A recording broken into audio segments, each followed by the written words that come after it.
debería citarlo el doctor Andresito Pérez, pero todavía me gusta que de pronto lo tengan uno en cuenta para cosas, pero obviamente serían muchos temas para él, entonces todavía sigo queriendo aportar algunas cosas sobre eso. A mí siempre me gusta cuando veo cosas es, ¿qué me dice eso? Por ejemplo, ¿qué me dice eso? Y de pronto cuando desarrolla la charla, a mí casi me gusta después de que termino, pero no importa. Pero ¿qué es lo que quiere transmitir uno en esto? Y eso quiere decir, dentro de las cosas que voy a hacer o no voy a hacer, se me pueden aparecer cosas de esas. Entonces, por ejemplo, infecciones. ¿Qué nos están diciendo? Microorganismos, ¿cierto? Yo a veces cuando escucho los gente, es que me descubrieron que yo tengo una bacteria, cuando hay una que eso no. Yo pienso, para mí, no saber que el 70% de nuestro organismo, de nuestra economía, son bacterias. Y párenle bolas. En un examen, el doctor Donaldo Ortiz a un estudiante le preguntó, solamente eso, no había lugar, no había cabida a eso. Y siempre lo repito para él en mis rondas, que estos pliegues que tenemos acá, él preguntó, ¿cómo se originaron estos pliegues? Y yo dije, no, pues la diferenciación entre el primate que estaba así, comiendo frutas, movió esto y para afuera, la articulación, pues se formaron esas arrugas, los pliegues, sí, eso es cierto, pero quienes ayudaron a que se diera esa elasticidad fueron unas bacterias. Le dice uno, ¿de dónde sacaron eso? Así como dicen por ahí, se la fumó verde. Entonces dice uno, yo pienso al contrario, hay gente que se puso a estudiar eso para llegar a decir que eso era así. Cerebro, por decir algo, corazón, hígado, riñones, asépticos, decían, aséptico, ¿cuál puede ser un microorganismo terrible?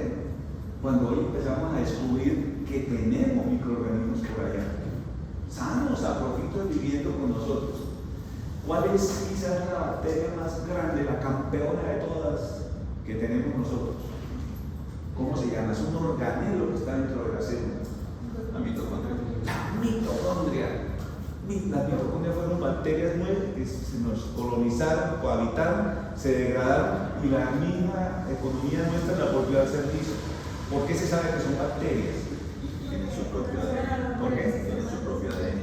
Porque el ADN esa es la clave. ¿Cómo es el ADN de las bacterias? ¿Y cómo es el ADN de nosotros? Bicatenario. Y no me acuerdo. Bueno, muy chévere, se metió por ahí. Resulta que nuestro ADN son cadenas en longitud. La de las bacterias son circulares. Te dijeron como aquí hay una cosa que es distinta a todo lo demás. Y por ahí llegaron a deducir por qué es una bacteria. Y nada menos que la que nos produce la pequeña energía para todos, que es el síndrome de fatiga con una deficiencia mitocondrial. Y bueno, listo. Bueno, entonces, y que ese problema está en el sistema nervioso central. Cuando hablamos de infecciones, por lo menos hablamos de cuatro cosas grandes. Los parásitos, no sé qué más habrá, que son bacterias, los virus, las bacterias, los parásitos y los hongos. Siempre que ustedes les vayan a preguntar de infecciones, vénganse a la mente esas cuatro grandes posibilidades, que es con lo que se resalta siempre. Bueno, definiciones hay muchas, entonces todo lo que nos quiera llegar allá por donde quiera llegar y nos lesiona. Tranquilito que eso está. Sí, ya está. No, llegan los pero ahí está densa, entonces todo aquello de estos microorganismos. ¿Por qué hablamos más de bacterias? Porque dentro de ese conjunto de microorganismos el peso mayor, más del 50%, son bacterias. Son las que consumimos más.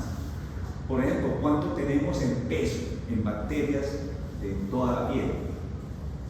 Si cogiéramos todos los millones y billones y cosas de bacterias que tenemos en nuestra piel, que generalmente son de 2 gramos granulares, que es como el cuento que nos echa. ¿Cuánto pesa eso si vamos? Lo ponemos en un peso. Bueno, 1 kilo. Llamado bien Sandoval, que es un estudiante de la primera formación que es dermatólogo, y dijo, no, son 3 kilos. Ya para usted que sabe de eso. Pero miren cuánto pesa todas nuestras bacterias del colon, del tubo digestivo. Otro tanto, ¿y cuántas son? Hablan de trillones. Entonces, y de mucha variabilidad, etc. Entonces, por eso termino uno hablando más de esas bacterias. Donde, pues obviamente, siempre digo, recuerden, es la colonización de nuestro encéfalo, que está conformado por el cerebro, el cerebelo, el tallo cerebral, la médula espinal, que es parte del sistema nervioso central, cualquiera de esos, y en todo ese recorrido, pues hay un líquido que tiene muchas funciones para eso. Entonces, esa es la presencia. Otra característica, el tiempo en que se puede presentar, ¿sí? Ese es como el quid de la cuestión para cuando hablamos de infecciones. El problema puede ser agudo, puede ser tan agudo que yo me puedo morir en 2 horas en una colonización. ¿Qué situación, por ejemplo, una bacteria que me mate en 2 horas? No me echan de hacer nada y sea tan drástico, minutos a horas.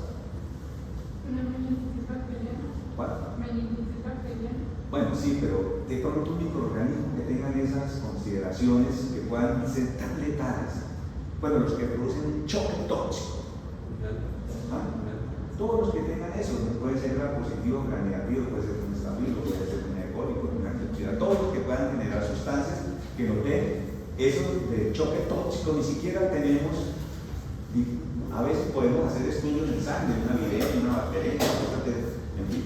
Entonces, lo que nos genere cosas de esas, yo recuerdo una niñita de 14 años que tenía un folículo infectado, una policulitis bacteriana. Si a la chica le pareció fácil describirse eso, como se espichaba los arritmos y cosas de esas.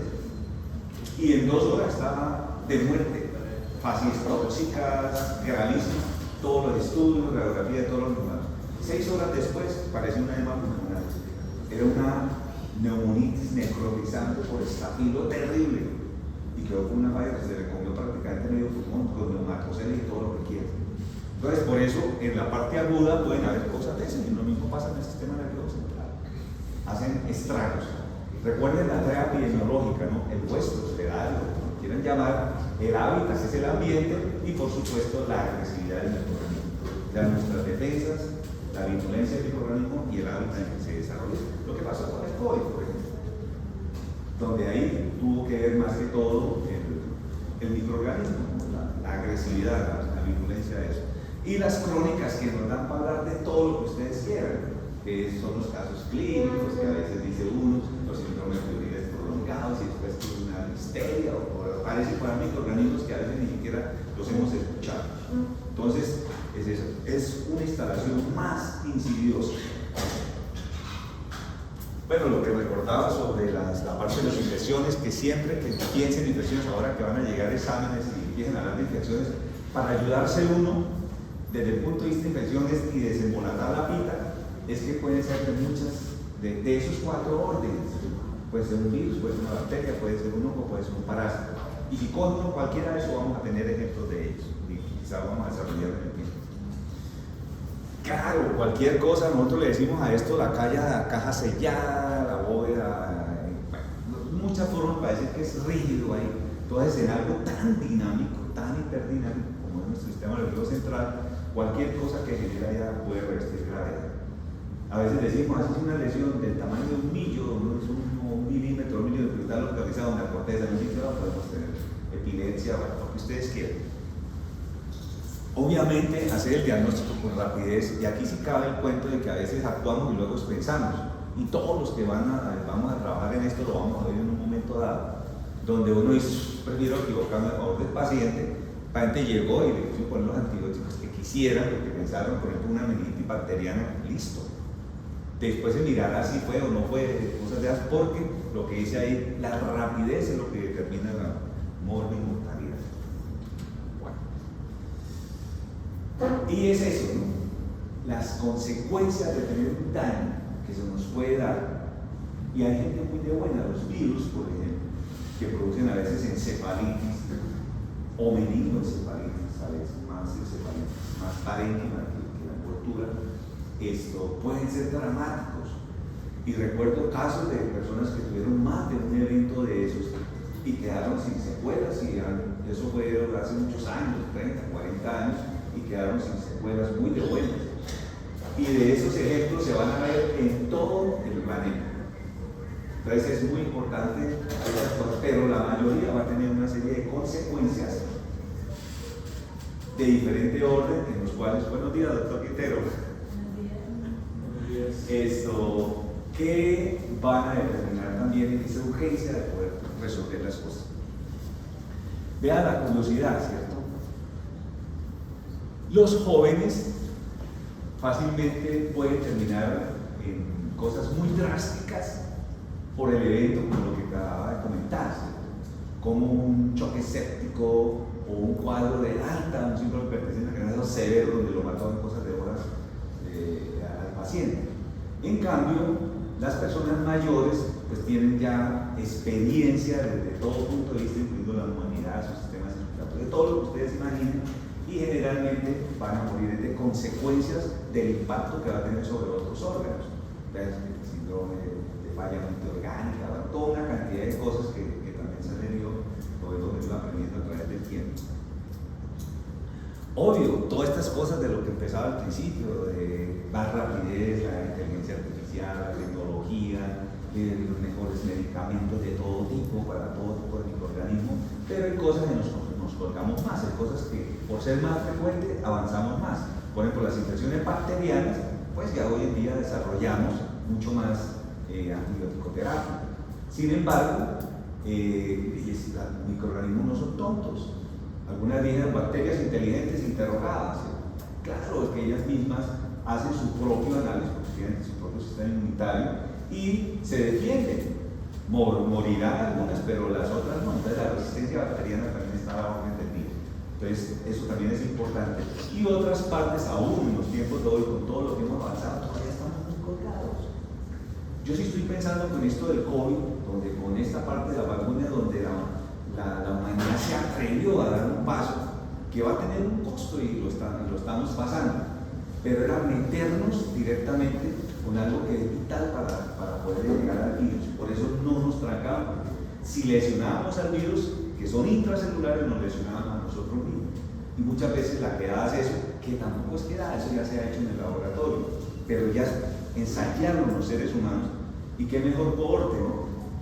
Prácticamente la humanidad que se hizo con eso. Entonces, muy seguramente eso para vacunas, para muchas otras cosas que aparecerán en el futuro, porque se conoce mucho que la respuesta inflamatoria van a tener un impacto para las generaciones siguientes. Lo mismo va a pasar, por ejemplo, los hongos son terribles. Para los hongos lo único que decimos, que afotericina, ni todo esto de eliminación, lo que queda, nada. Eso no le entra nada. Entonces, ¿qué hacen? Quiten pedazo. Todo lóbulo pulmonar, gran tejido cerebral, catastrófico, no muy mutilante, porque no tenemos todavía experiencia. Entonces, muy seguramente también en un momento dado tendrá que dar algunas cosas como los parásitos, también se ha avanzado, porque desde su ubicación en otros territorios, así tengan que ver con el sistema nervioso central, pues también van a tener un impacto en ese sentido.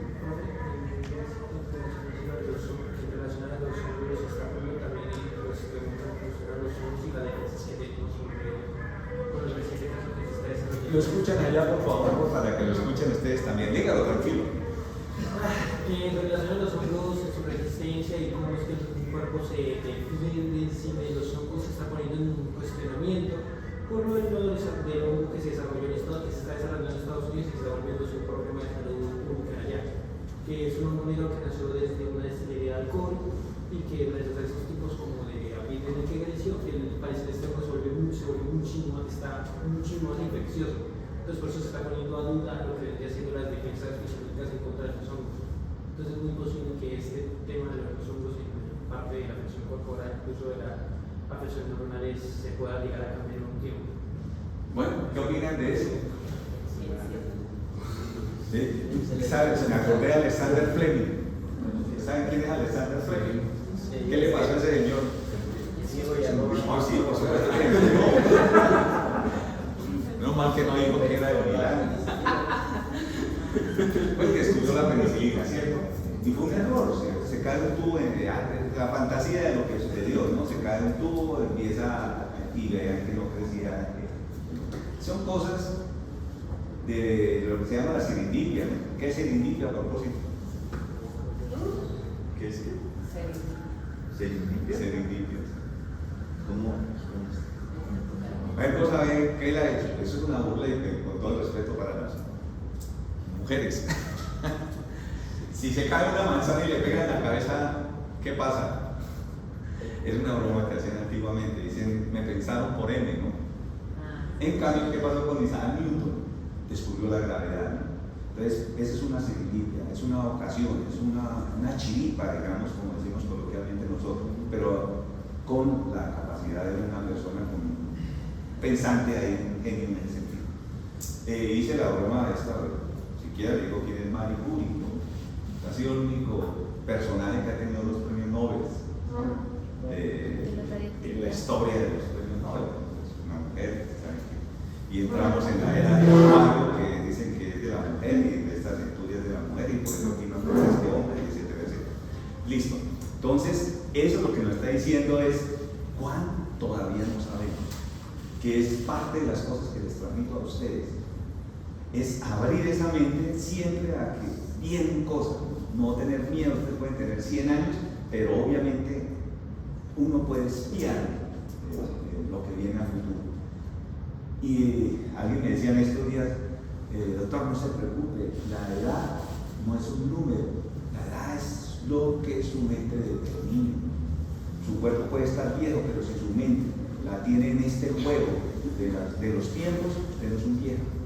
Porque puedo tener un chico de 20 años, 15 años y tener una mentalidad ya de una persona que está en retiro, viejo, y es completamente ciego.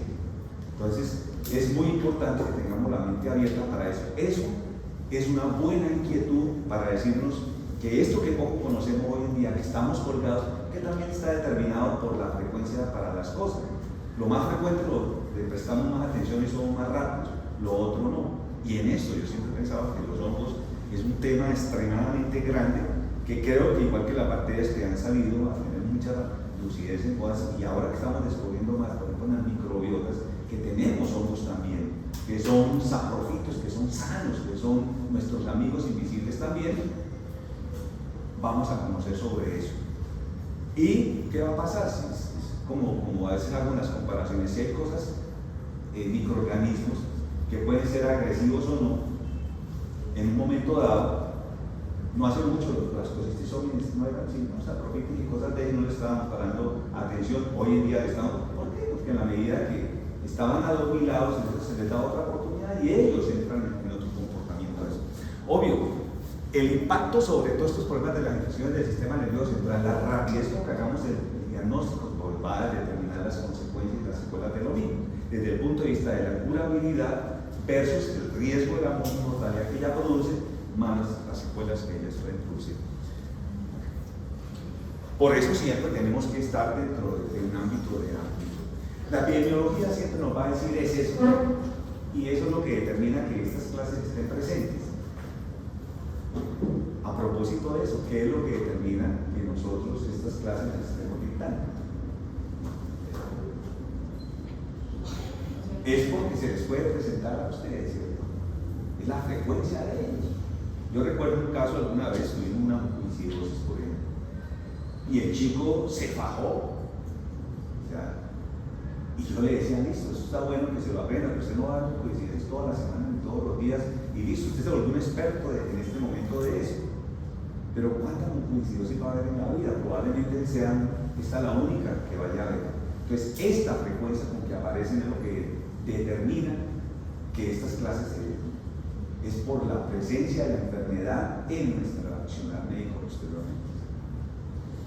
¿De qué depende? Porque a veces muchas veces hablamos de incidencias y prevalencias y de no olvidar que a veces es la presencia, no solamente la presencia del microorganismo, que es cierto en su parte particular, pero depende de muchos factores, del mismo agente, de las condiciones socioeconómicas de la paciente, de los sistemas de salud, de cómo nos llega. Si yo tengo una prepaga y puedo llegar fácilmente a una buena institución, me resolvió el problema. Pero esa misma situación, una situación donde voy a un sitio donde no tengo nada y donde dice el Señor, vaya a la esquina, aunque sea cómprese esto aquí para poder hacer, eso es determinante también para que esa incidencia y esa prevalencia se dé. Pero bueno, como les decía, que dentro de todo este juego de las enfermedades infecciosas del sistema nervioso, las bacterianas son más frecuentes, pues más o menos hacen unos centros, las otras son más, y aún así miren esos porcentajes que a veces dan por ahí, por ejemplo unos 4 o 6 casos por 100.000 habitantes para infecciones meningitis bacterianas, por ejemplo. Para los países que llamamos en desarrollo, cosas de estas, eso se vuelve 10 veces más por estas condiciones precedentes que comentaba. Entonces esas incidencias y prevalencias, bueno, particularmente sí es importante que muchas de estas enfermedades son prevalentes en todo el mundo. Es decir, yo era uno de los que decía legionela no hay en Colombia, porque una ponía Levi no.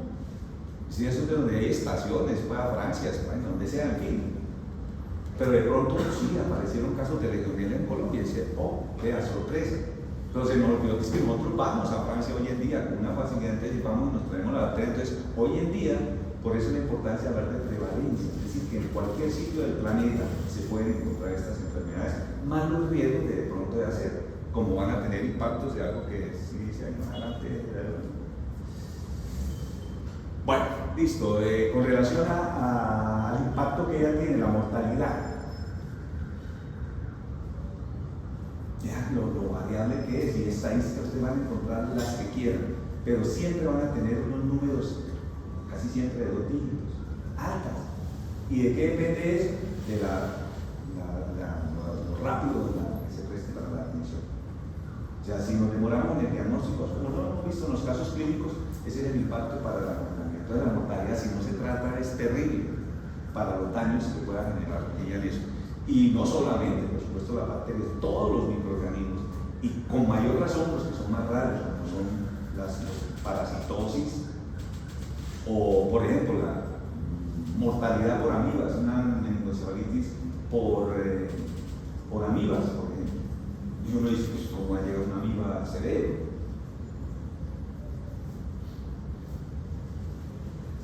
¿Se imaginan ustedes? Yo recuerdo un caso clínico muy interesante que presentó, que estaba en la patología de Robbins. ¿Se han escuchado hablar de la patología? ¿No conocen la patología de Robbins? Sí. Una cara. Entonces, él cuenta un caso de 6 chicos que van en unas bicicletas, van corriendo, están divirtiendo, llegan a unas aguas, se bañan y todos se mueren. Y todos les hacen necrosis y todos murieron por una meningoencefalitis ameriana protozoal.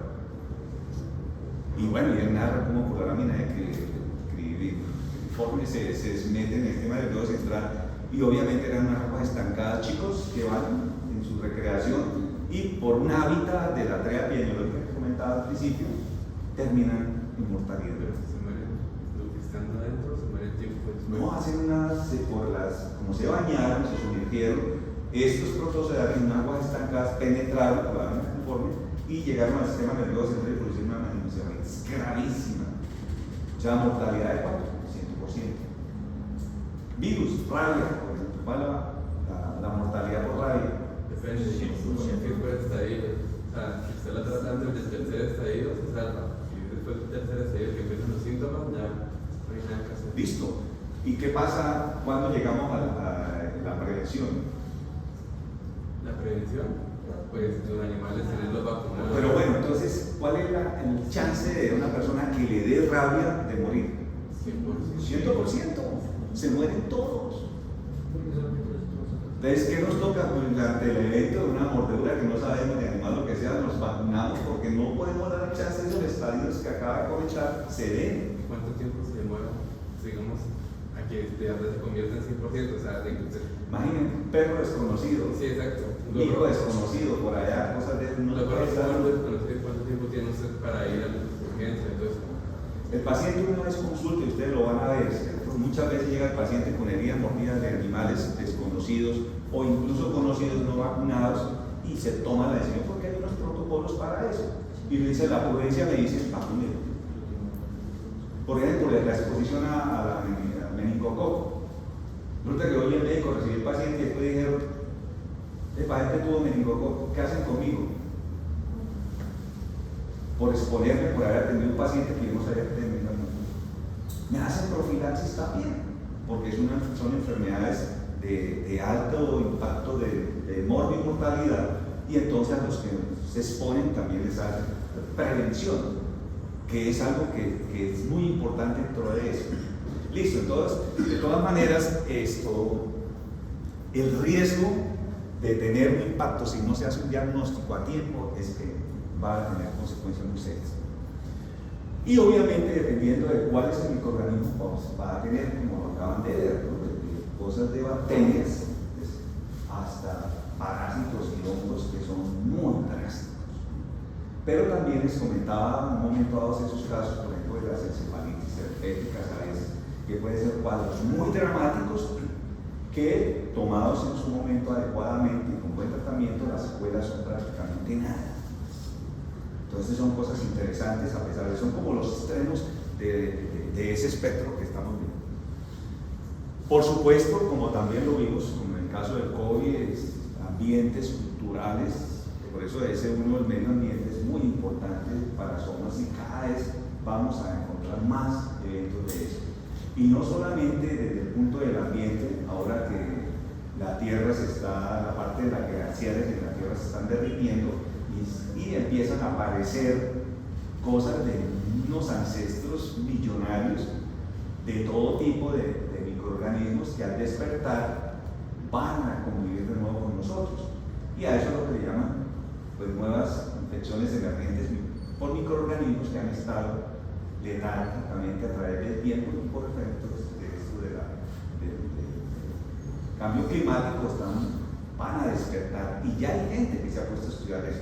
Es que, como les decía también al inicio, casi todo de lo que hablemos, ya hay gente que está estudiando sobre eso en el planeta, de los adelantados.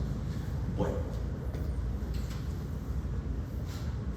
esto también es lo mismo, la mortalidad, las secuelas, todo el impacto también va a depender, no es lo mismo un infante que un anciano. Los extremos de la vida siempre serán más vulnerables para enfermedades, y como decía en el tiempo anterior, los jóvenes van a tener ciertos impactos por maduración de su sistema inmunitario. Las otras personas tienen más de edad, entonces van a tener más chance de complicarse y entonces manejan otras consecuencias.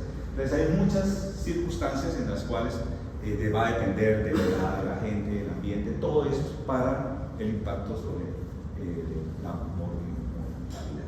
Ahí están nombradas una serie de circunstancias del ambiente, de las personas que pueden estar expuestas, de los estados inmunitarios de las personas que son distintos, y ese estado tiene que evaluarse, porque no vimos de una neoplasia no tratada, una neoplasia. El COVID nos enseñó mucho sobre eso. Entonces había gente que tenía neoplasia, estaban en tratamiento, no les pasó nada, ni siquiera les dio COVID. Otros incluso con enfermedad no controlada les dio COVID y sobrevivieron, pero eso no fue lo habitual. El paciente que tenía un mal sistema inmune, pues obviamente le llega una circunstancia donde le va a impactar sobre ese sistema, pues con mayor razón va a tener unas secuelas o más daños sobre él. Bueno. Cuando se hacen las infecciones, el chance de hacerse la infección puede ser en cualquier territorio del sistema nervioso central. Desde la meningis, las capas de ellas, si son aléctoras, lo que sea, pero el territorio va a depender de ese asentamiento que va a hacer en la colonización del microorganismo, sea el microorganismo que sea. Porque eso no tiene una disposición. Por ejemplo, una neurosis, sí han tratado de clasificarla, pero no, una sangre lo llega y donde se sembró, ahí se sembró. Y si ese sitio era vital para nosotros, listo. No es lo mismo una siembra en el tallo cerebral que una siembra en la corteza o en cualquier otro territorio, ¿sí? O en las microvellosidades donde se generan los líquidos clororraquídeos que salen y da una neurocitosis en forma de racimo de uvas y obstruía y a veces expresada de otra manera.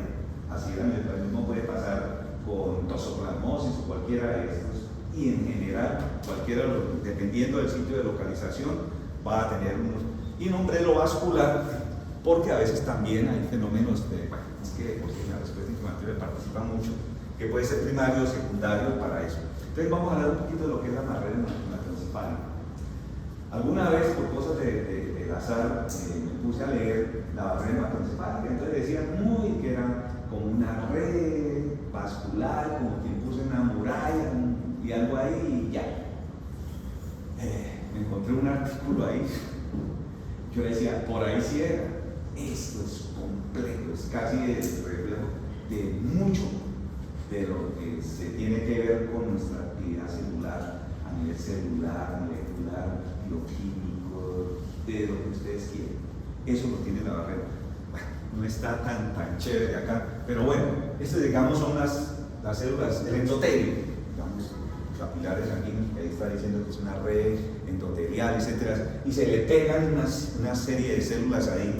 Dentro de eso, pues para tener ese pico, hay una membrana también que la llaman basal, la llaman abdominal, creo que llaman por ahí, sí, abdominal, que es esta, y a eso se le adhieren una serie de células nerviosas, como los astrocitos y la microglia. Es decir, uno la miraba como en forma desprevenida, como unas células ahí, como unos policías, unas tijeras, y resulta que ellos juegan un papel extremadamente importante y se forma una unidad totalmente funcional, y obviamente pónganle eso en todo el sistema nervioso central, y no solamente arriba, ¿no? La médula espinal, porque de todas maneras el líquido cerebral tiene que recorrer. Aquí está un poquito más.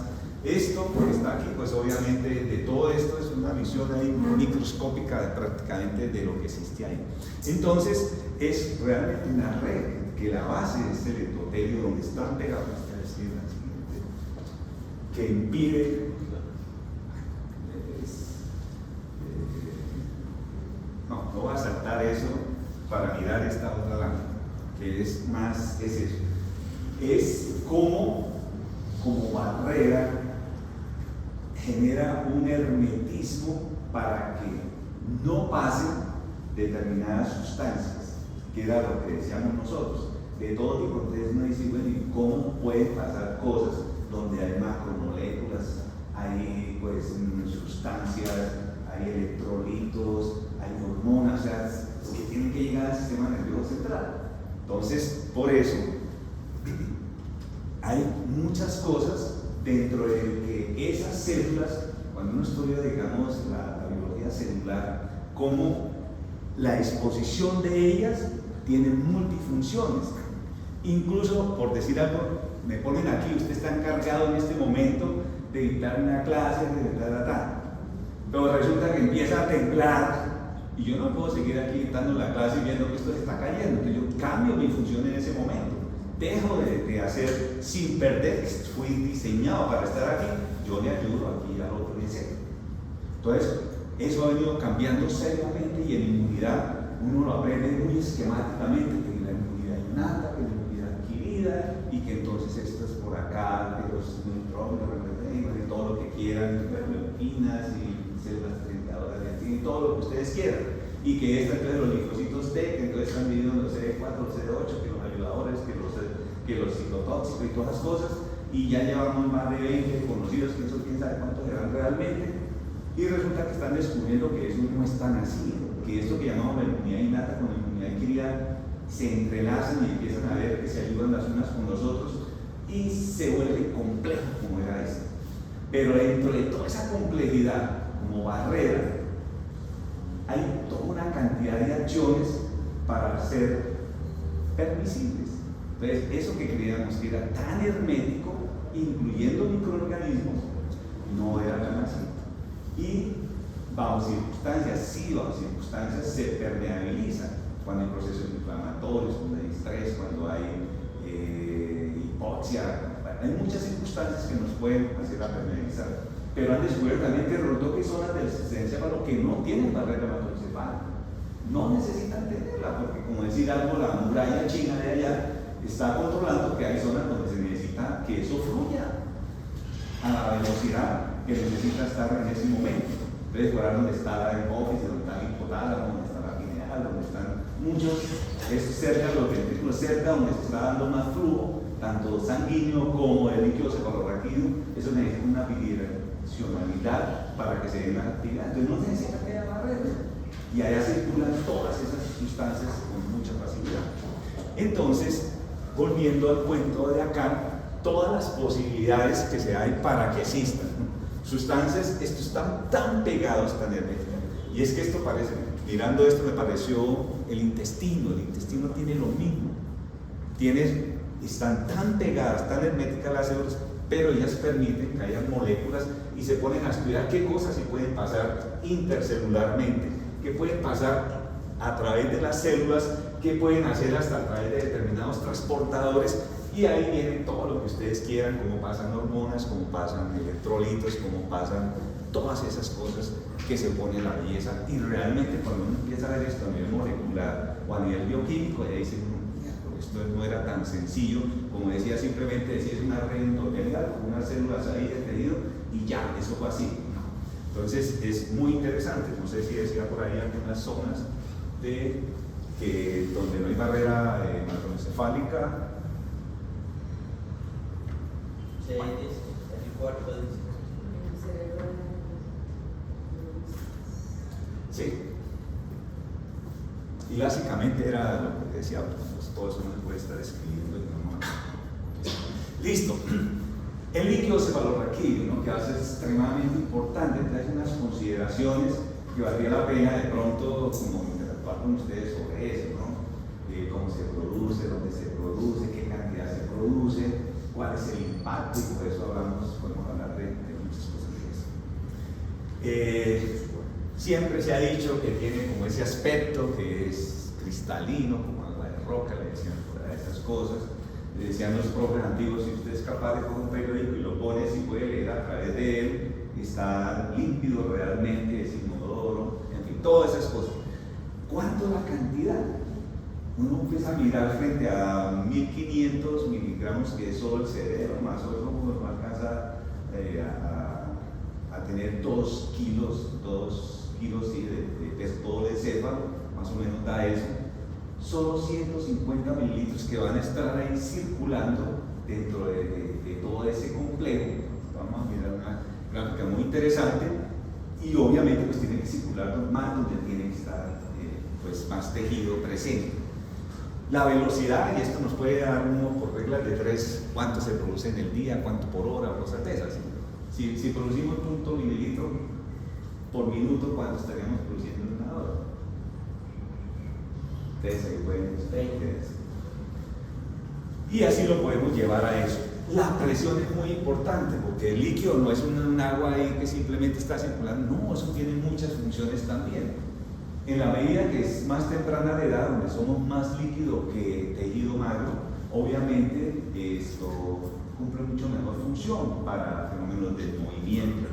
Todo, usted va a dar un paso, me va a dar una gran, mi cerebro se sacude, hay unas, y ese fenómeno tiene que ser amortiguado dentro de ese juego de estructuras que están allá, y el líquido cefalorraquídeo también es un amortiguador importantísimo dentro de eso, como transportador. Es muy dinámica la actividad del líquido cefalorraquídeo.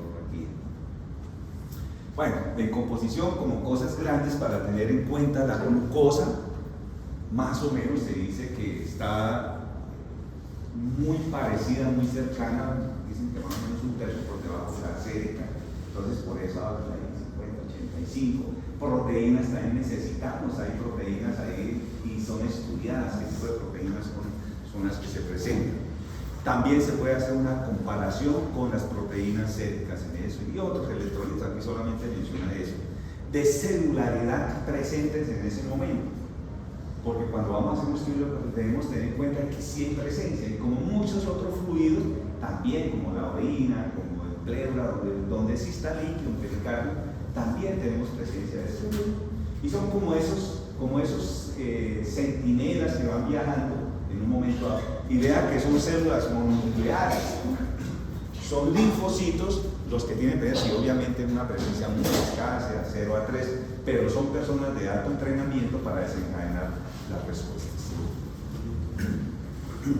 Entonces, ellos se van a producir pues a nivel de los plexos coroides, donde se produce este líquido cefalorraquídeo, y él debe viajar por esas concavidades. Entonces se inician en los plexos coroides, van a los ventrículos laterales, cuando hacemos cortes, entonces los ventrículos laterales bajan al tercer ventrículo por el agujero de Monro, luego por este que se llama el acueducto de Silvio, llega al cuarto ventrículo, y luego él tiene que bajar para la fosa posterior y para la parte de la médula espinal a través de estos espacios.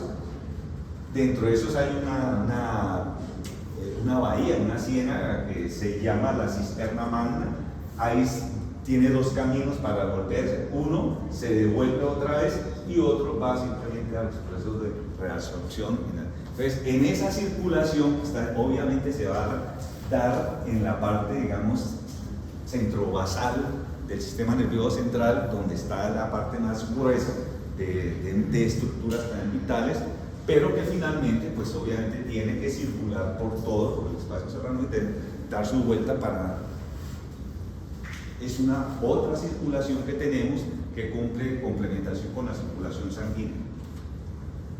Bueno, hablamos un poquito de lo que es la fisiopatología de las infecciones del sistema nervioso central. Parte de eso ya se los comentaba, que es la presencia de ese microorganismo que llega, cualquiera que llegue allá, ya sea un virus, sea una bacteria, sea un parásito, y sus como puertas de entrada. Las puertas de entrada en muchos casos, sobre todo para virus y bacterias, principalmente, incluso, digamos para estos dos grandes generadores de microorganismos generadores de problemas en el sistema nervioso central, lo hacen por la vía respiratoria. La nasofaringe es definitivamente como el coladero, por llamarlo de esa manera, para que se empiecen a dar. Y cosas que ya eso no es nuevo, como una condición infecciosa facilita que se desarrolle otra. Entonces, por ejemplo, una simple virosis se vio mucho en esto del COVID, que fue la misma vía aérea, famosos aerosoles que llegaban a la vía aérea, colonizando nuestra nasofaringe. Y muchas veces, cuando en otro tipo de virosis, de otro tipo de microorganismos de influenza, como qué sé yo, generan como una pareo, por llamarlo así, a nuestro sistema inmunitario, y las bacterias oportunistamente se cuelan, hacen ingresos por ahí.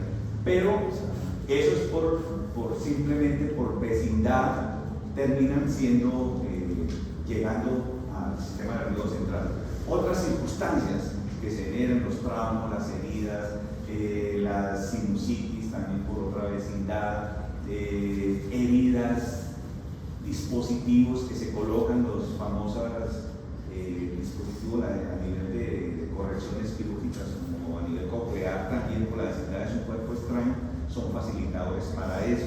Dispositivos que usábamos antes para medir la presión venosa central, que era un tornillo especial que tenía que transgredir nuestra capa ósea y ser colocado tocando una madre, terminaba siendo una comunicación entre el espacio externo y el interno que facilitó impresionante.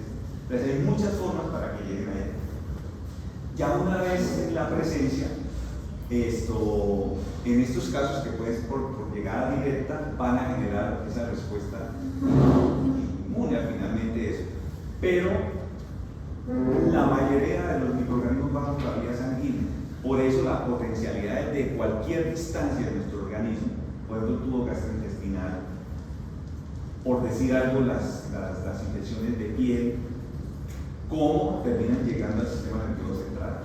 Entonces, otra vez la terapia inmunológica, otra vez la vulneración de esta barrera hematoencefálica en un momento dado, que definitivamente cuando hay procesos inflamatorios o circunstancias que la lleven a eso, como fenómenos isquémicos, como fenómenos hipóxicos, ahora con todo esto, que los golpes de frío, que los golpes de calor, el chance de que se haya vulneración de esta barrera puede permitir la presencia de microorganismos de estos sitios.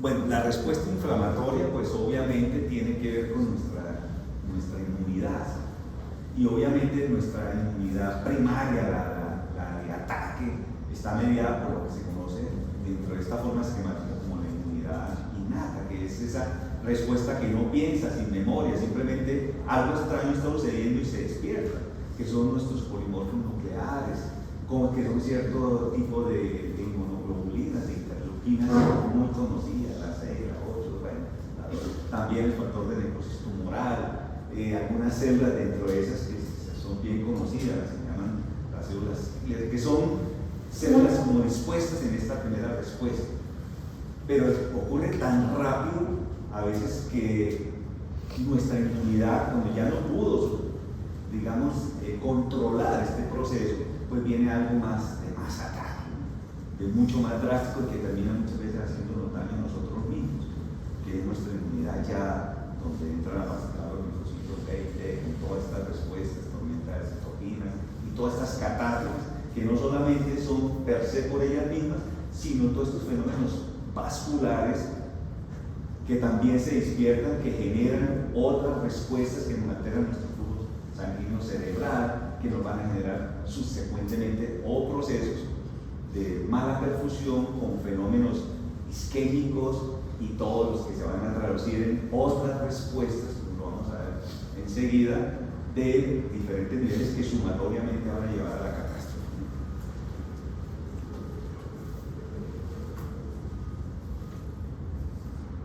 Esto es completamente cierto, ¿no? Entonces, por decir algo, dentro de esa respuesta inflamatoria, ¿sabes? Hay un esquemita. Bueno, aquí voy a trabajar eso. Bueno, de todas maneras, esa respuesta inflamatoria que se está presentando va a producir dentro de esos fenómenos impactos en los diferentes territorios que van a terminar agravando el problema. Por ejemplo, lo que se llaman edemas, son 3 tipos de edemas que conjugadamente van a generar un problema tanto circulatorio, que es lo que se conoce como, por ejemplo, el edema vasogénico, que está determinado básicamente por circulatura.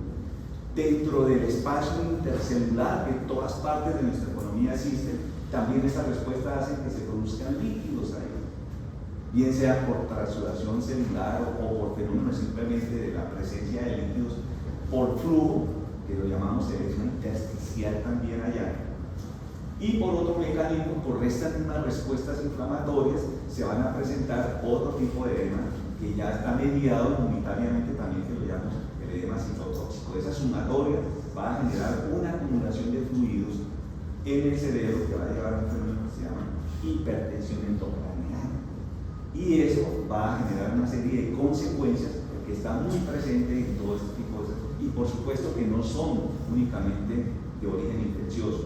Cualquier cosa que desencadene eso, un trauma, va a producir neoplasia, otro tipo de órdenes para eso, que lo llamamos cascadas de respuesta inflamatorias, que ustedes a través de todo el semestre han venido viendo en diferentes órdenes.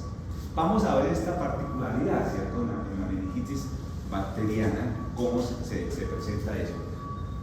Es, desde el punto de vista epidemiológico, más o menos estas presentaciones de colonización a nivel nacional que están oscilando, es como casi siempre uno le pone números, pero recuerden que simplemente son orientadores. Uno va a mirar, es la preocupación de nosotros, por dónde nació el problema, dónde estuvo,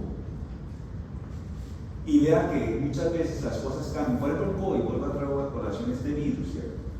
Listo, no sé, el 80 y tanto % de los casos fueron nasofaringeos, y a veces cuando veíamos cuadros clínicos donde las personas tenían solamente manifestaciones gastrointestinales, entonces dijeron, pero eso no fue, pero resulta que los microorganismos viajan y ellos también están en su propio desarrollo, pues nos afectan en eso. Y muchas veces no había problemas, se decían, es que vienen cambiando los serotipos de estos microorganismos, y entonces no, simplemente ellos ingresaron, y nos ha pasado con todo, eso no solamente es de los virus y bacterias, de eso. A ver, por ejemplo, el Chagas. ¿Cuándo creíamos que el Chagas iba a originar por vía gastrointestinal? Entonces todos pensábamos que era la picadura, nos rascamos, el pimiento, el signo romano y todas las cosas, y después encontramos que placas de Peyer y cosas de esas, y tuvimos aquí ejemplos de eso. Entonces, si abrimos la mente para las entradas, eso no tiene una camisa de fuerza. Frecuencia sí, mas no única forma de presentación. Desde el tipo de etiologías, lo mismo es uno cuando empieza una estudiar eso, porque el neumococo siempre está metido en este cuento. Y desde que yo creo que existen estadísticas que empezaron a llevar o notar presencia o se reconocieron microorganismos, pues el neumococo no entra un papel claro, porque es que de todas maneras él está ahí. Y quizás estuvo antes que nosotros, entonces, por flujo sanguíneo, el chance de que nos puedan llegar a nuestro sistema nervioso central este tipo de microorganismos es este. Y en frecuencia, pues siguen otros ahí, el Haemophilus influenzae, la Neisseria meningitidis, que de todas maneras, siempre que es el famoso meningococo, tiene una consideración especial, lo vamos a mencionar en su momento, más adelante, o otras cosas que se están viendo con mucha más frecuencia ahora, la famosa Neisseria meningitidis, que es una que en extremos de la vida están cobrando más presencia hoy en día. En extremos de la vida los niños por maduraciones y las personas mayores por compromiso generalmente. Entonces se da más a todos hoy en día personas mayores, pero porque tienen su sistema muy comprometido, están recibiendo problemas de incompetencia por muchas razones, con quimioterapias, en fin. O pacientes con enfermedades oportunistas que lo han venido debilitando y que de todas maneras en un momento dado se vuelven oportunistas también. La listeria monocitogénesis, con eso. La vía respiratoria sigue siendo muy importante.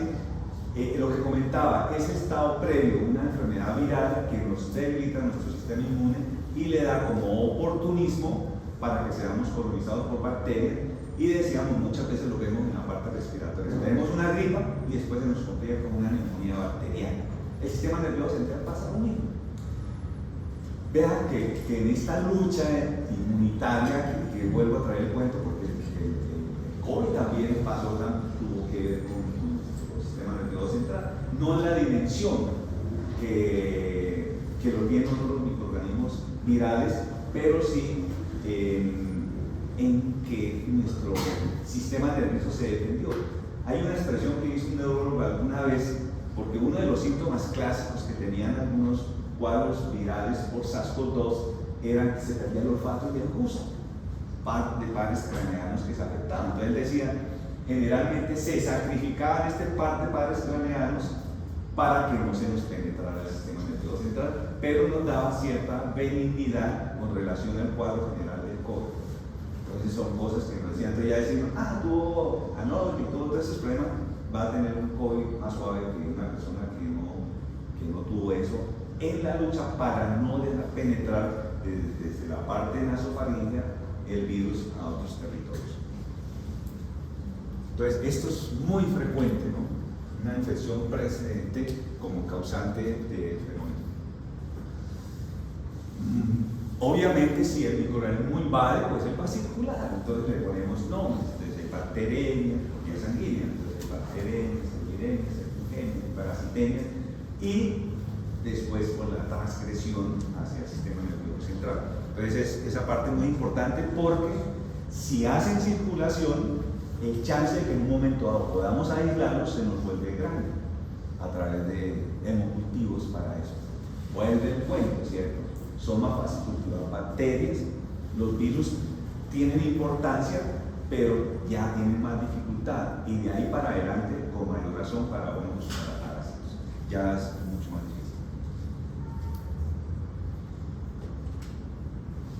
Bueno, esta era una de las cosas que básicamente lo que le estaba comentando, pues el microorganismo genera una reacción, pues tenemos la bacteria impacta sobre la parte vascular, por estos fenómenos de la circulación que comentábamos, ya en el sistema nervioso central pues nos va a llegar a estar presentes en el líquido cefalorraquídeo, la respuesta inflamatoria a través de las citoquímicas o todas estas sustancias proinflamatorias que ya mencioné.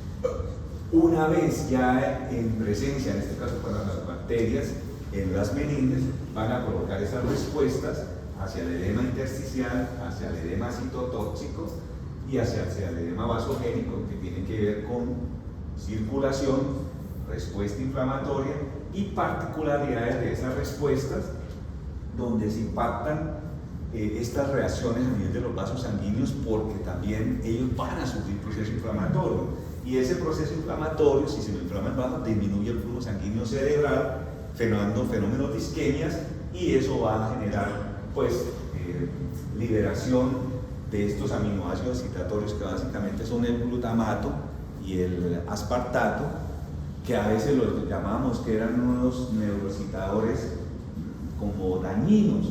No, ellos simplemente nos están ayudando en la respuesta, pero finalmente dentro de eso van a terminar, porque la parte final esto es desespero, ¿no? Son los desesperos para mantener la actividad neuronal, la actividad de la célula, pero finalmente en esa última fase de la respuesta inflamatoria, donde ya la membrana celular empieza a permeabilizarse también, facilitando que entre el calcio, estos aminoácidos también, y se forma un desorden que lleva a la lisis celular. Entonces, no es que sean malos, ellos son unos potentes neurotransmisores, pero que dentro de esa respuesta de rescate final terminan haciendo efectos deleterios también hacia la muerte celular, de la apoptosis, ¿cierto? Todos estos edemas, como comentado, van a terminar impactando, aumentando la presión intracraneana y van a tener un impacto también, obviamente, en que si se me hincha, por decir algo, todo nuestro sistema nervioso central, la posibilidad de esa fluidez, aún de nuestras mismas células de defensa o de sustancias, va a estar comprometida. Entonces va a haber un problema de perfusorio global, que es lo que pues, va a llevar a eso. Bueno, entonces eso es como un esquema que se puede aplicar igual para los virus, para las bacterias, con diferentes formas y obviamente no es exclusivo de procesos infecciosos, por eso el esquemita sirve para cualquier otra de estas. Como en la clínica, ¿cierto? Entonces la clínica va a ser, por supuesto, muy variada. Y lo más interesante que lo vemos cuando en los casos clínicos, esas formas de presentación totalmente atípicas o poco frecuentes que nos obligan a pensar. Siempre hay cosas de indicios, ¿cierto?, de sospechas que nos pueden llevar.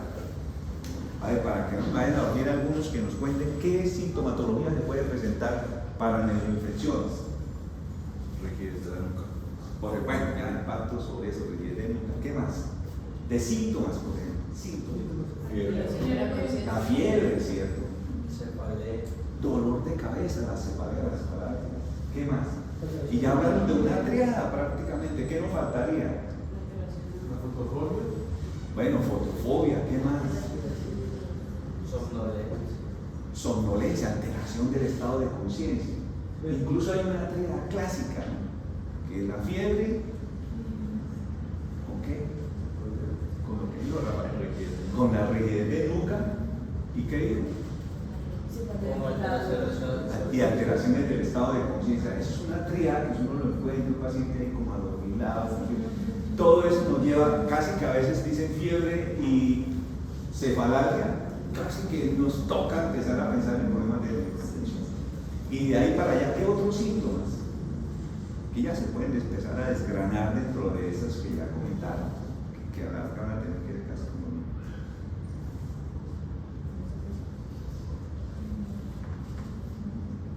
Si me están generando procesos allá en el cerebro, ¿qué impactos? Yo aquí en estas cosas, a veces cuando hacemos las rondas, yo les hablo a veces de la unidad funcional del cerebro. ¿Cuál es la unidad funcional del cerebro? ¿Cuál? Sí, neuronas, pero ¿dónde? Son dos sitios bien grandes, a ver, chicos. ¿Cuál? ¿Qué dijo? Bueno, tálamo, sí, por supuesto existen. Toda esta nuestra actividad de lo que estamos haciendo en este momento, en que nos concentramos en algo, ¿quién regula eso? ¿Cómo se llama eso? Que es una cosa vaga, pero que está bien definida y tiene toda una caracterización, como de un sistema, por decir algo.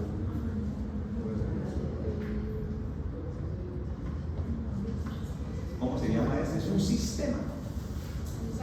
El SARA. ¿Qué es el SARA?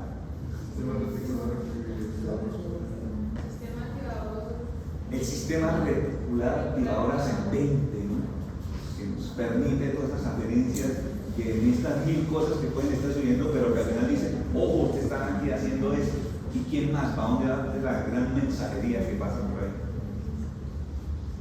¿A qué territorio? ¿Dónde están los cuerpos neuronales? ¿Dónde se concentran?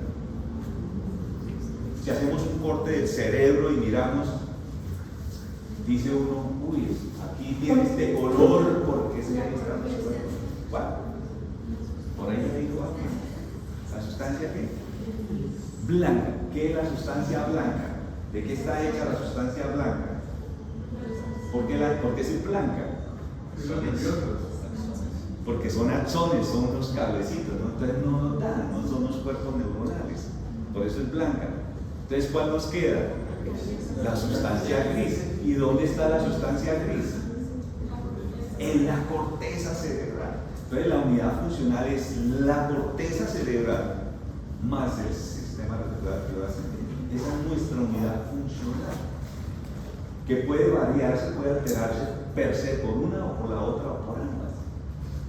Entonces, en estos casos, imagínense nuestro gran problema que tenemos cuando generan infecciones, que muchas veces son en la corteza cerebral. Entonces, ahí pueden tener la sintomatología que quieran. Entonces, con todas estas cosas que escucharon, que edemas y cosas, y hipertensión endocrina, etc., ¿qué cosas nos pueden dar desde la sintomatología?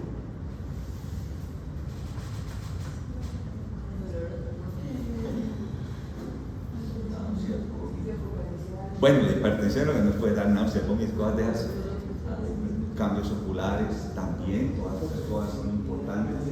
¿Qué más? Problemas motores, ¿como cuáles?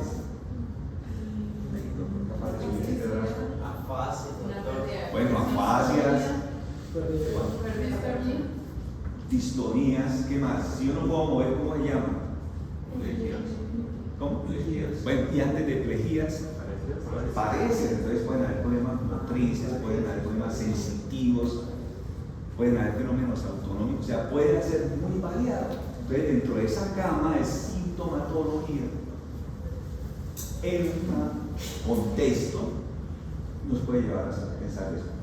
Siempre hemos tendido a ser esquemáticos, entonces por eso inventamos la triada de coaching, la triada en este caso, para prevenir procesos infecciosos como la fiebre, la anemia, con los estados de conciencia alterados, para ayudarnos. Un paciente que está letargo, que como que tiene un comportamiento extraño, obviamente los fenómenos de acuerdo a las edades, en fin, el género también puede influir en algún momento dado de la vida, en fin, las circunstancias, las comorbilidades que tengan. Todo eso es para que en un momento dado nos veamos y que se va a determinar en la clínica, que para nosotros se vuelve cardinal. Y en estos casos sí que es importante.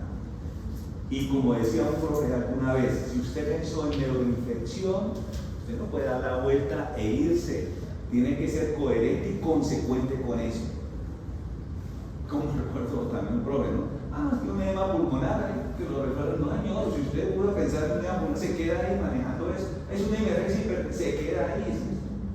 O por lo menos deleguen a alguien para que sea. Como alguna vez me tocó hacer un control de presión arterial cada minuto, una emergencia hipertensiva, porque el profe me lo dijo, y listo. Yo era el estudiante y cada minuto hacer un monitoreo porque le puso un nitrofusciato. Y entonces me dijo, mire, es que aquí tiene 200, 120, pero yo el espacio puede bajarle a 90, 60, y para eso es que lo pongo a eso, no es por fregarle la vida, ¿sí? Entonces, así pasa con esto. No son cosas, es ya o ya. Casi como les decía, lo contrario del famoso dicho que dijo algún pensador, de pienso luego existo, aquí al revés, hago primero y luego pienso, porque estoy decidiendo. Claro, eso son formas de trabajo, porque uno tiene que estar pensando en una neuroimpresión para tomar una decisión, pero no pueden estar uno delegándose la posibilidad de actuar sobre ese paciente. El tiempo es extremadamente valioso para perderlo. Bueno, ya esto lo hemos comentado, la forma en cómo se puede presentar desde la clínica, como un cuadro en cosas de minutos o horas puede matar, otros son un cuadro más tranquilo, más de presentación. No importa el tipo de microorganismo, ya les puse el ejemplo de los chicos que hicieron esta meningoencefalitis por protozoales, donde en cosa de minutos, horas, fueron drásticos los desenlaces de ese cuadro clínico. Otros son más tranquilos, una meningitis tuberculosa o cualquiera de estas, otro tipo de enfermedades de instalación, neurocisticercosis, donde tiene que haber todo un proceso para que se dé y tenga una expresión clínica donde puede ser una convulsión, por ejemplo, y a partir de eso termina uno llegando a conocer. No pierdan de vista el líquido cefalorraquídeo, que va a ser como nuestra herramienta y nuestra mano derecha en un momento dado para acercarnos al diagnóstico. Lo demás de esos síntomas, sigamos hablando de cosas de estas de la clínica. Lo que comentábamos, siempre una fiebre, un dolor de cabeza, y ustedes lo vemos en las rondas cuando llegamos y vemos un paciente, si empieza uno, se pone un marisco, ¿no? Fiebre, dolor de cabeza, iniciando, y dice uno, porque eso es un campanazo que nos puede estar orientando en un momento dado para seguir esa orientación. Si el paciente empieza a tener ya comportamientos extraños, no solamente es el letargo o cosas sino por ejemplo se torna irritable, se ve mucho en los niños, en adultos jóvenes, adolescentes, donde no entendemos qué puede estar pasando, pues esos cambios por encima de la actividad, porque recuerden, en un estado de conciencia no todo empieza hacia abajo, no solamente esos dolores eufóricos, sino los estados hiperalertas, con que pueden expresarse con hiperactividades de agitación psicomotora, pues también es una alteración del estado de conciencia que yo llamo por arriba, no hacia la expresión del mismo. El lenguaje, ¿cierto? También esas personas, en estos días, digamos, ayer, la señora que tiene una forma de hablar un poco con una cadencia, como parapsíquica, como que le preguntamos, ¿usted siempre ha hablado así? Son también cosas que nos pueden estar mandando mensajes de que algo puede estar pasando en su sistema nervioso. La fiebre es un marcador que uno lo tiene que tener ahí agarrado con un bastón, porque va a ser muy importante asociando la sintomatología neurológica. Los estados de confusión también tienen que ver con algo que trabajo mucho en las rondas. Es como hablamos de la unidad funcional del cerebro, me he acostumbrado a hablar mucho de las reservas que tenemos. Hablamos de reserva cardíaca, de reserva renal, de reserva pulmonar, de muchas reservas, pero también tenemos una reserva en la mente, una reserva mental, que vamos hasta cierto límite. Si transferimos ese límite, pueden suceder cosas. Por supuesto, es más allá en las personas de edad, pues los extremos de la vida también. Ese niño inconsolable o cosas de comportamientos de esos que pueden estar siendo casi que el síntoma cardinal. Pero los estados de confusión aguda del niño que empieza a decir cosas sin sentido, se arranca de las cosas, se desorienta, en fin, de un momento para otro, de la noche a la mañana, y no porque le llegó el Alzheimer de la noche a la mañana. Nos está gritando de que algo me está pasando y me expreso de esa manera porque su reserva mental se traspasó. No digo más y se expresó en eso. Entonces, esa parte también es muy importante, esos estados, como mencionaba hace un momento, los estados de la confusión.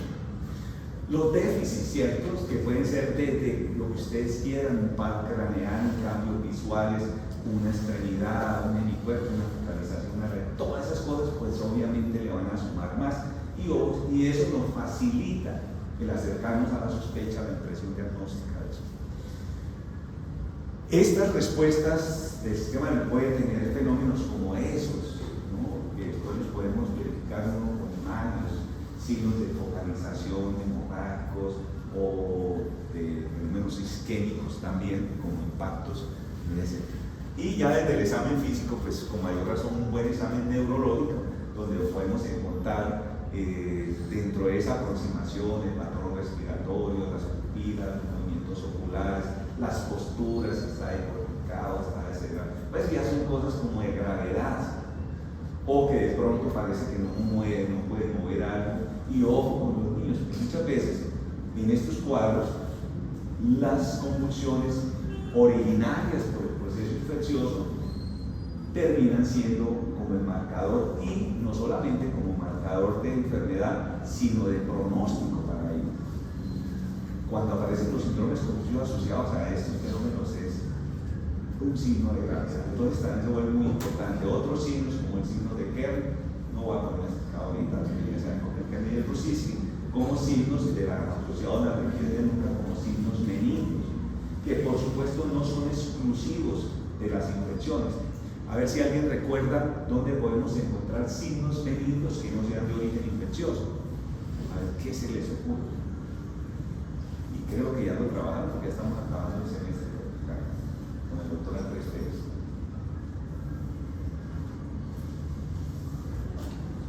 ¿Conclusiones?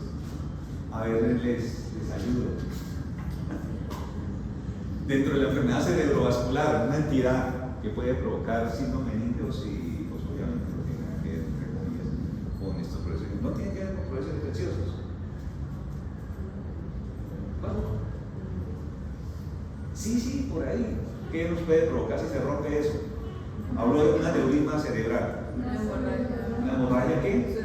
Las hemorragias subaracnoideas nos dan signos meningios, situación de la sangre le decimos así de las meningias, y obviamente no tienen que ver con procesos. Esos son ejemplos porque la medicina es así de rica.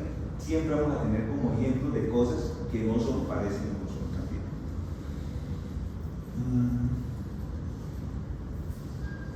En ese caso, se habla de meningismo.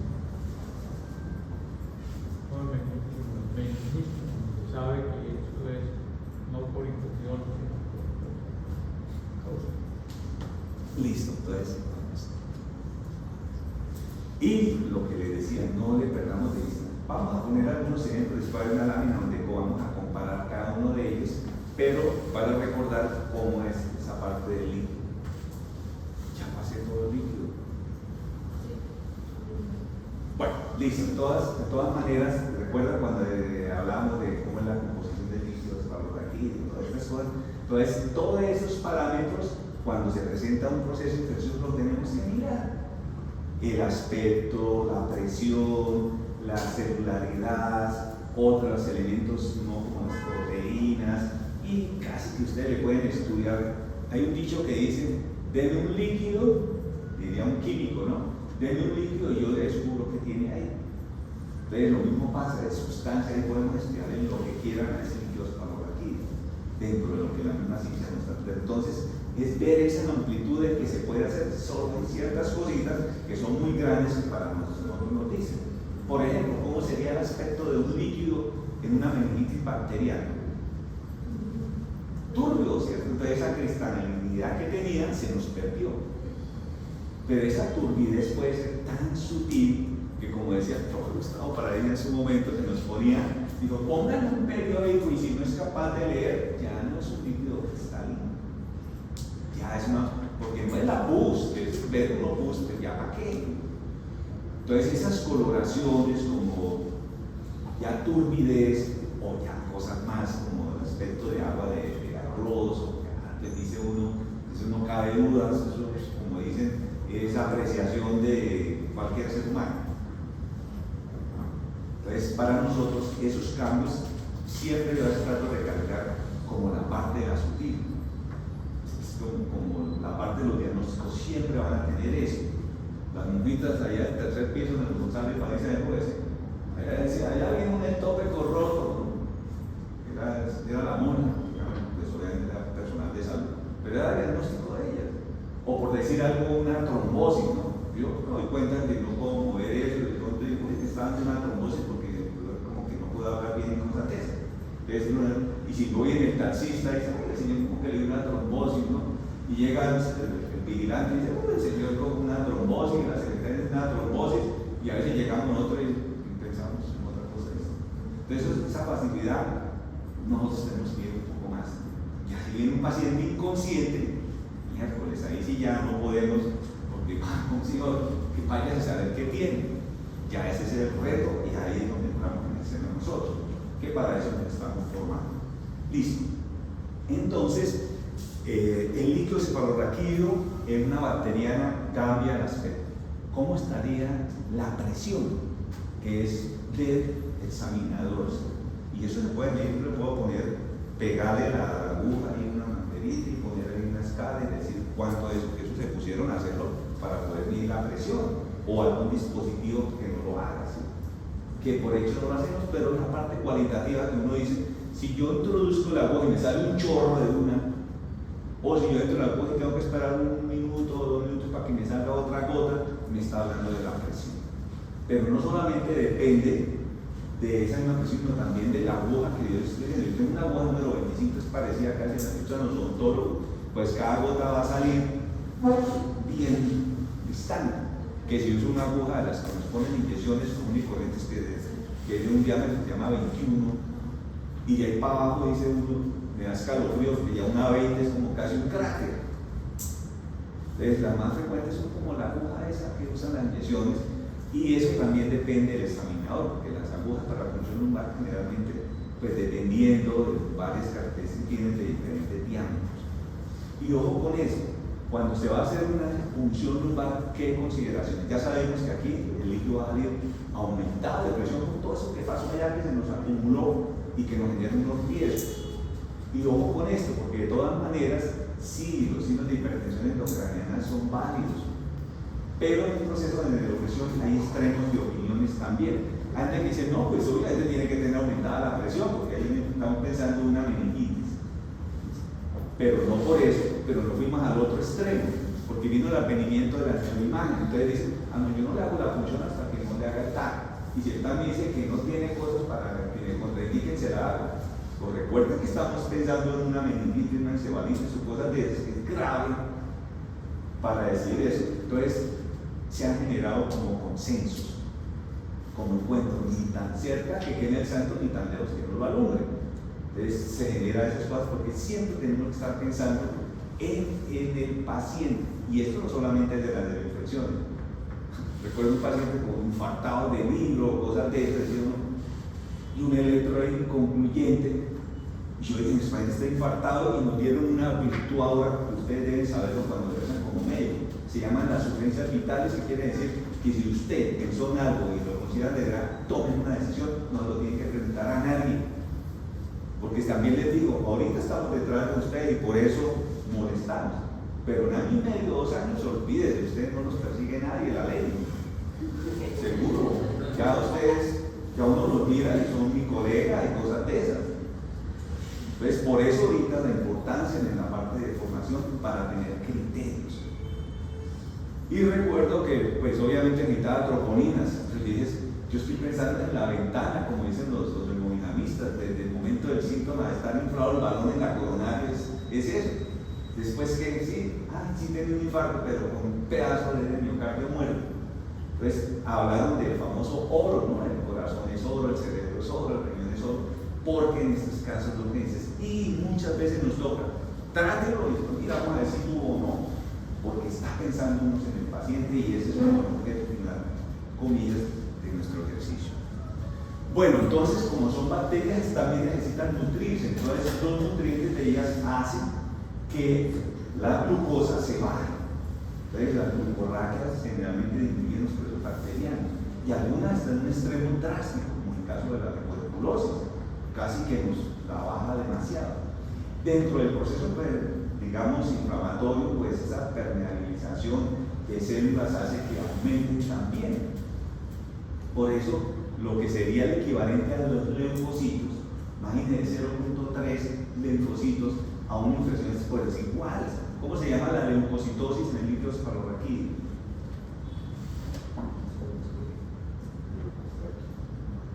Y aquí sube mucho, 500, 10.000, se eleva la leucocitosis. Pero ¿cómo se llama en el líquido cefalorraquídeo?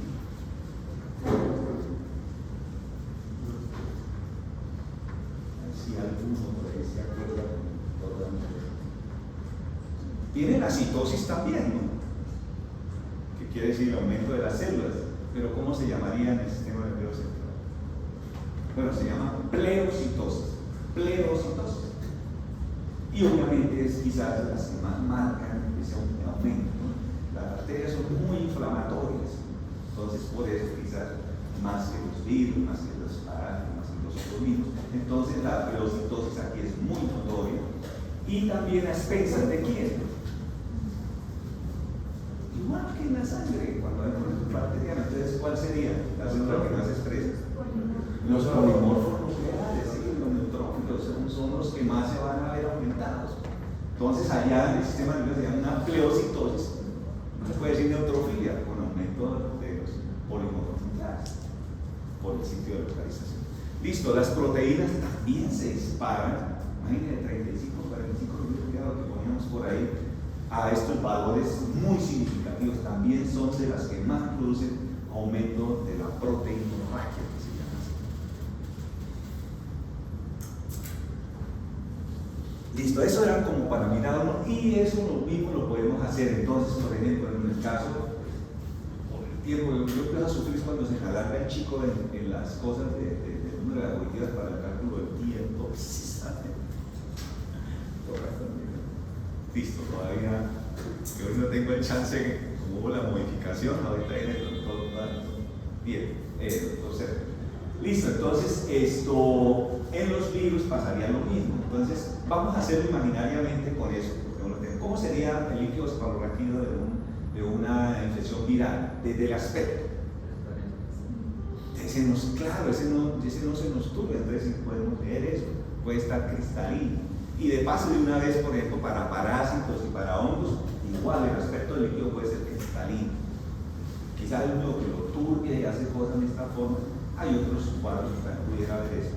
La presión, ¿cómo está la presión de esa salida de líquidos?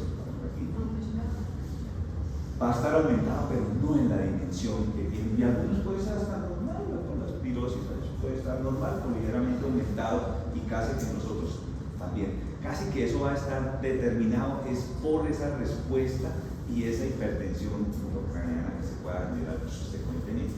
Listo, entonces tenemos presión, tenemos el aspecto del líquido. ¿Cómo estaría la celularidad? En casi todos tienen hasta parecidos. Incluso el tipo de células que pueden aparecer. Lo que llamaríamos pleocitosis, sí, también van a aparecer, pero nunca en la dimensión de una bacteria. Con un espectro de variación que puede ser lo que ustedes quieran. Pero sí es importante la variabilidad de esa pleocitosis. Esas pensas de quién? De linfocitos, son de mononucleares, Entonces, va a ser, y eso ya va a marcar una apreciación en ese sentido. Por ejemplo, eso es, vuelvo y repito, en medicina no se puede casar uno. Han dicho, la gente dice, ¿qué es lo patognomónico hoy en día en medicina? Que nada es patognomónico. Dicen así, lo único patognomónico que hay es que no hay nada patognomónico. Porque acabo de decir que el líquido es cristalino. A ver, una entidad viral que produzca un líquido cefalorraquídeo francamente hemorrágico. ¿Cómo se puede hemorragia? El dengue. ¿Cuál? El dengue también puede ser neurotropo, pero no es el dengue. Pero digamos por ahí vecinos. Un dengue con trombocitopenia. ¿Quién fue el que dijo eso? Sí, cuenta, tranquilo. Dengue, sacando deducciones. Sí. Un dengue con trombocitopenia y le va a sacar el líquido cefalorraquídeo. Bueno, por eso, entonces hay que hilar todas esas cosas. Una trombocitopenia con transmisión de la Claro, por allá, esos son completamente también el virus del ébola, que mencionaba aquí. Pero de pronto hay algo más tranquilo. ¿Qué es el fuego? Eso que sale el herpes. Las encefalitis herpéticas pueden dar líquidos francamente hemorrágicos. Pueden ser también del otro, pero también tienen esa particularidad. Y hemos tenido casos. Mauricio Rodríguez, pues, nos pasó por. Y de las cosas que dice uno, es un doctor, compañero nuestro, que hizo una encefalitis herpética con franca de cosas de esas, con un cuadro de acreción psicomodora, lo más impresionante. Un hombre como 1,90 que nos tocó como entre 10 aquí en esta misma clínica, alguna vez ponerle a los bebés para poderle sedar ese señor. Y sin secuelas, y le repitió 2 veces en la vida. La del grupo musical, la Carmen Alicia, la del grupo de Carmen y Gilba, esa también nos hizo, tuvo en coma todo el cuerpo con una encefalitis herpética y cosas bien hasta sin secuelas. Por eso le digo que estos espectros a veces existen también.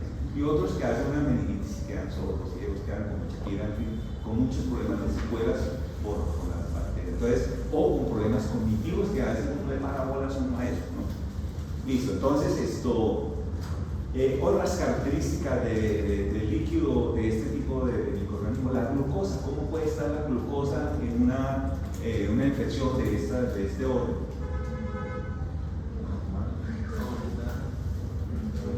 ¿De qué se alimentan energéticamente estos microorganismos? Digamos, en su fuerza.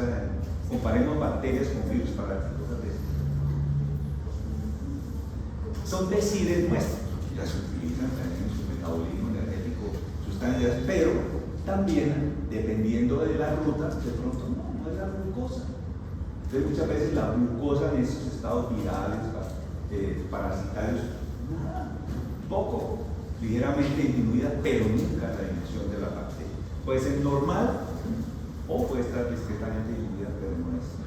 Entonces, vean cómo las proteínas, cómo están las proteínas en las infecciones virales parasitarias. También se aumentan, sí van a estar aumentadas. Hay un aumento ahí en proteinorraquia, pero también no en las dimensiones de la bacteria. Entonces, casi que nos quedamos que las bacterias son las más dramáticas en el análisis de líquidos cefalorraquídeos. Como les decía, que hay sustancias que pudieran medirse oséricas o dentro del mismo. Recuerden que desde el punto de vista serológico ustedes pueden medir lo que quieran. Por ejemplo, una sustancia que pudiera medir en la investigación de una meningitis tuberculosa. ¿Qué sustancia le podemos medir al líquido cefalorraquídeo? El ADA, ¿no? ¿Qué es el ADA? Adenosín. ¿Qué? Por eso el adenosín, porque muchas veces lo aprendemos la sigla y no sabemos qué es. Adenosín deaminasa. Claro, y entonces resulta que esta bacteria tiene una particularidad que produce muchas sustancias. Y también nos han dicho de ciertos rangos para allá. Pero por decir algo, para eso inventaron la epidemiología. Un ADA elevado o en presencia del líquido cefalorraquídeo nos dicen la probabilidad, chance de que pueda ser por tuberculosis tiene importancia. No quiere decir que la se eleva solamente por el coartelio en tuberculosis, no, hay otras circunstancias que pueden modificar el ADA. Pero como la tuberculosis, por cuestiones endémicas y cosas de esas, y enfermedades que vuelven a tener gran relevancia, un ADA puede ser muy significativo en eso. Y así podemos medir otra serie de sustancias, lo que ustedes quieran, como le decían, como decía un químico, cualquier cosa y yo le digo que tiene eso ahí. En la parte periférica es muy importante, la procalcitonina cobró mucho tiempo, tal vez en los últimos 15 años, y cada vez tiene más valor para hablar de bacterias. De decir, el chance de que tengamos una infección bacteriana cobró mucho la procalcitonina, pero de ciertos rangos para allá también se nos volvió un marcador de pronóstico. Entonces también es muy importante eso. El lactato ahora con el COVID, con todo esto de la respuesta inflamatoria sistémica y todas estas cosas de la tormenta de citoquina, el lactato se volvió también un marcador de compromiso sistémico. Entonces se vuelve como más, no tanto para el líquido cefalorraquídeo, estamos hablando ya, empezamos a hablar de diagnóstico, ¿cierto? ¿Qué es lo más importante cuando vamos a hacer una apreciación diagnóstica? Este paso en una desgracia. No, este diagnóstico de las manifestaciones clínicas siempre debe ser la parte cardinal. Lo más importante cuando vamos a hacer diagnósticos de enfermedades es la sintomatología que tiene el paciente. Ese es el derrotero, esa es la ruta por donde vamos a tener que estar pensando. Y en estos casos de infecciones del sistema nervioso central se nos vuelve una herramienta vital el líquido cefalorraquídeo, es de gran ayuda. Eso lo decimos en teoría, porque ustedes se van a encontrar ejemplos de lo que quieren cuando hablemos ahora de imagen. Y adelanto algo. Fue una chica que tenía 27 años en el hospital de Florida con este diagnóstico, con una función, pero vino con una alteración del estado de conciencia de agitación psicomotora, un tanto como eso. No fuimos, ni el anestesiólogo fue capaz de intentar una función lumbar. Y eso que por una época teníamos ahí un leasing, teníamos un tomógrafo ahí en Florida, hicimos una tomografía, no tenía signos de hipertensión, que eran por lo menos detectables a nivel de imágenes, y ni siquiera el anestesiólogo no pudo. Yo de entrada, como hay ciertos cánones que nos dicen, la traté como una meningitis bacteriana. Y a los 8 días fue que le terminé haciendo una función lumbar, donde yo no sé si tuvo o no, había muy cosas para decir, pero primó el criterio clínico en bien beneficio del paciente.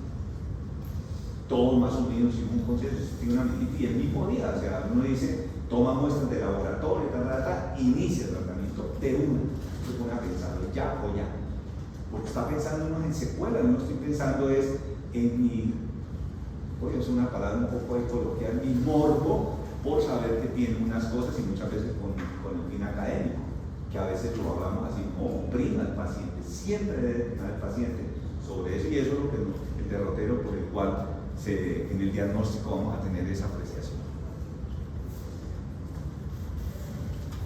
Otros marcadores inflamatorios y listos son de ayudas para hablar de gravedad, pero no nos van a aportar seriamente sobre la precisión diagnóstica. Ni siquiera las imágenes de lo que sea del estudio, que sea tal resonancia funcional, esfero, no, todos esos son simplemente sugestivos.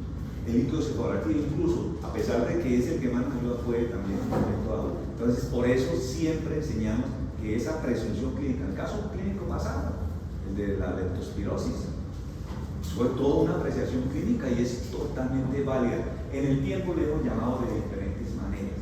A veces nosotros decimos, es una prueba terapéutica, pero el que está pensando en tratar, no está pensando en prueba terapéutica. Simplemente dentro de esa apreciación diagnóstica toma una decisión porque no se puede poner esto. Todavía yo creo que ni siquiera, en mi caso clínico, ya van en inmunohistoquímica, ¿qué tal el paciente uno esperando ahorita cosas de decisiones? Porque hay cosas que se demoran mucho. Otro casito que tenemos aquí, el de la leptospira, imagínate que 15 días para mirar un resultado. Cuando hablábamos de eso, sabemos que el dímero D, yo recuerdo cuando pedí un dímero D y se demoraba 15 días para que viniera la respuesta. Ahora con el COVID, una PCR, una prueba de esas, se la autorizaban para dentro de una semana, como se llama. No, eso es ya, ¿cierto? Entonces hay cosas que uno debe tener en cuenta. En el diagnóstico diferencial, todo aquello que se parezca, pero que no tenga origen de infección, en el caso comentamos ahorita en la enfermedad cerebral tumoradas a la media, es eso, tumores, enfermedades, por ejemplo el lupus, la vasculitis, enfermedades del colágeno, enfermedades infiltrativas de otro orden, que ustedes quieran, ¿no? Que generen cuadros neurológicos, incluso enfermedades degenerativas, pueden entrar dentro del contexto del diagnóstico. Pero en esta parte de procesos inflamatorios, pues tienen que ver mucho con lo que tienen con inmunidad, el sistema nervioso central. Desde la clínica también es muy variada, ¿sí? Y ahí sí que es, por eso la contextualización es muy importante para hacer un diagnóstico diferencial. Por decir, un paciente psiquiátrico que está recibiendo dosis altas de neurolépticos y de pronto nos llega con un cuadro también muy variado, pues puede que pensar uno más en los efectos colaterales de esos medicamentos, los síndromes neurolépticos, en fin, lo que ustedes quieran, todo eso va a entrar dentro de eso. Bueno, ¿qué otros exámenes van a pedir? Rutinas que hacemos, ¿no? Y siempre les sigo diciendo, y no es porque estemos a puertas de un examen y eso, tenemos que ser un poco ordenados en la manera de presentar el examen. Porque alguien dice, no, ¿qué le hacemos a este paciente? Pues un estudio de líquido cefalorraquídeo, sí, eso es cierto, pero no debemos perder de vista toda una serie de circunstancias que tienen un orden, que va de lo simple a lo complejo. Por decir algo, un hemograma. ¿Qué espera uno ver en un hemograma en una neuroinfección, sobre todo, por ejemplo, bacteriana? Y a todo le podemos sacar. Por ejemplo, una bacteriana. Leucocitosis con qué? Con neutrofilia, ¿cierto? Y siempre decimos, si usted le va a pedir un hemograma, pégale de la mano lo de lo otro, ¿cierto? Los reactantes de fase aguda, PCR, BCG, o esos marcadores inflamatorios. Entonces, siempre, si ustedes acostumbran a su cerebro que eso salga así, va a fluir así. ¿Cómo esperaría, por ejemplo, una viral? Un hemograma. ¿Cómo puede aparecer el hemograma? Puede ser normal, puede tener una linfocitosis. Desde los leucocitos, ¿cómo pueden estar? Disminuidos o normales. Puede haber una leucopenia, 3.000, 2.000, etcétera, un dengue, ustedes lo ven. ¿Cómo pueden estar las plaquetas? Comentaba el doctor hace un momento, bajas también. Entonces, todo eso nos lleva para eso, nos virales. En una, por decir algo,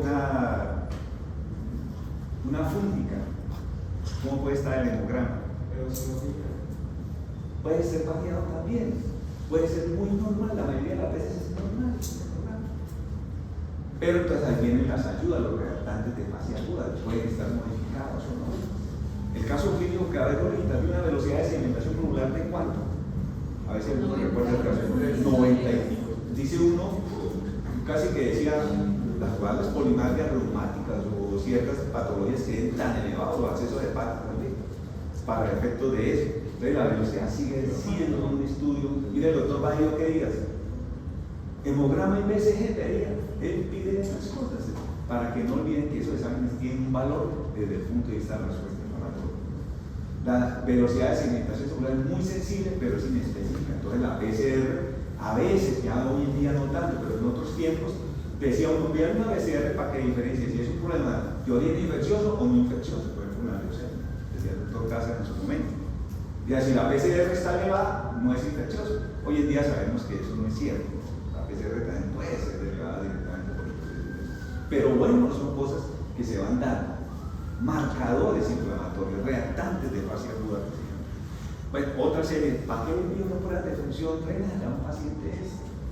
Es lo mismo con muchas cosas, por poner el estado que esté basal, si hay problemas de deshidratación, si puede usar medicamentos que impacten sobre hay muchas razones, y así podemos hablar de otras cosas. ¿Por qué pedir electrolitos a un paciente de estos? Porque también estos procesos inflamatorios van a producir una serie de problemas de secuelas como el cerebro, que desde el punto de vista de electrolitos, ¿qué nos puede dar? Perdedor de sodio, es decir, el síndrome de secretario problema antibiótico. Hay una cantidad de cosas que nos pueden presentar donde impactan sobre nuestros electrolitos. En fin, la respuesta inflamatoria, la respuesta sistémica de estas enfermedades donde nos pueden llevar a fallas renales. Glicemia, ¿por qué glicemia? Así sea nomás para comparar una meningitis bacteriana, esa relación glicemia sérica o glicemia líquidos valorraquídeos. Pero también que ataquen ustedes un diabético o sea un diabético. Entonces, la glicemia es muy importante saber por qué le pido esos exámenes a los pacientes. Ya decíamos, estoy descartando este problema viral, no sé, digan una cosa que nos puede orientar también. El lactato dentro de todos los compromisos de severidad del cuadro clínico de los pacientes. Que ya hay un protocolo de estratificaciones para darle valor a eso. Y por supuesto, el líquido cefalorraquídeo. Yo a veces comento esto, yo me acostumbré cuando hacía estos estudios, me acostumbré a hacer las funciones lumbares con una aguja número 25.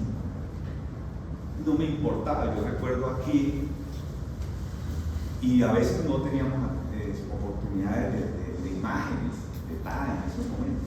Pero yo me daba cuenta de que el chance, porque yo vi a veces un doctor que le pasó una función lumbar con número 21 y el paciente a las horas se murió.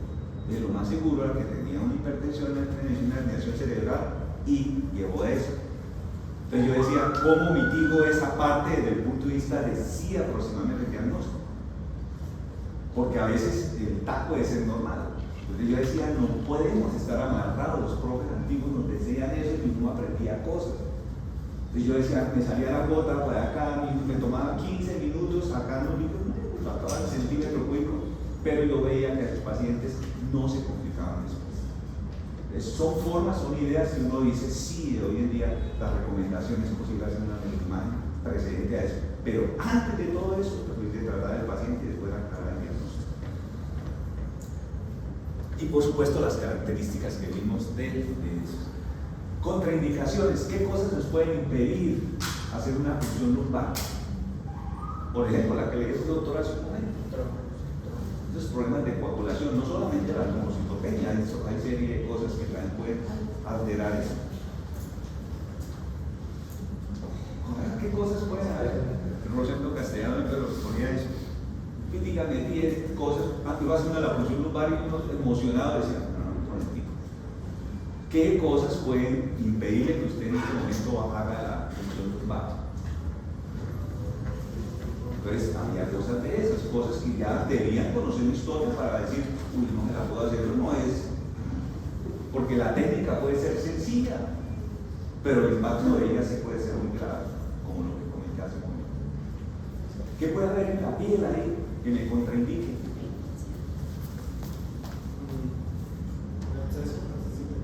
Bueno, infecciones de la piel, ¿cierto? Claro, ya está.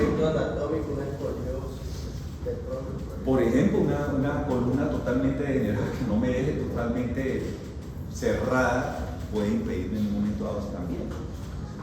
Pero hoy en día ya existen cosas, ¿no? Ya hasta hay cosas digitales, yo puedo hacer una función dirigida con cosas de imágenes y poder vencer, hacer una ruta, digámoslo así. Eso se puede hacer. Listo, entonces ahí hay un listado de cosas que pueden estar eso.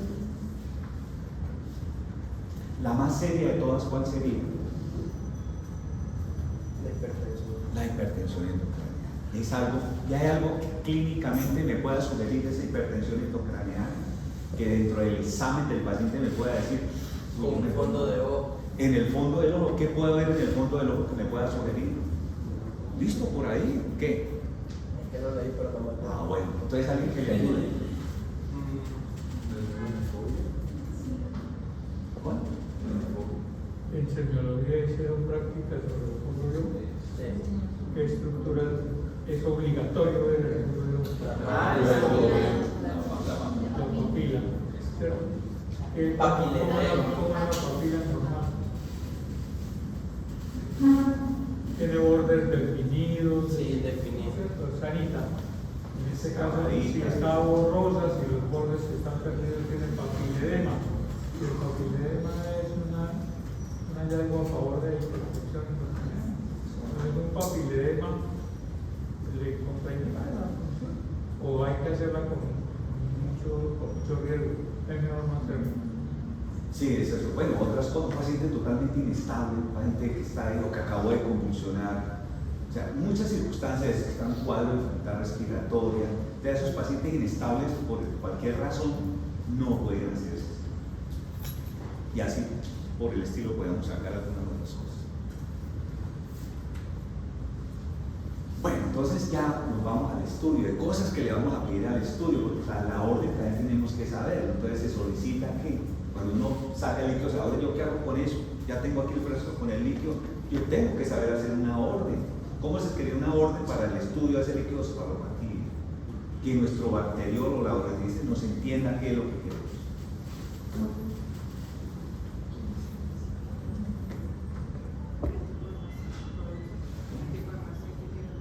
Sí.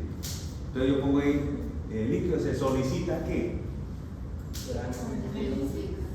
Bueno, el gran cultivo.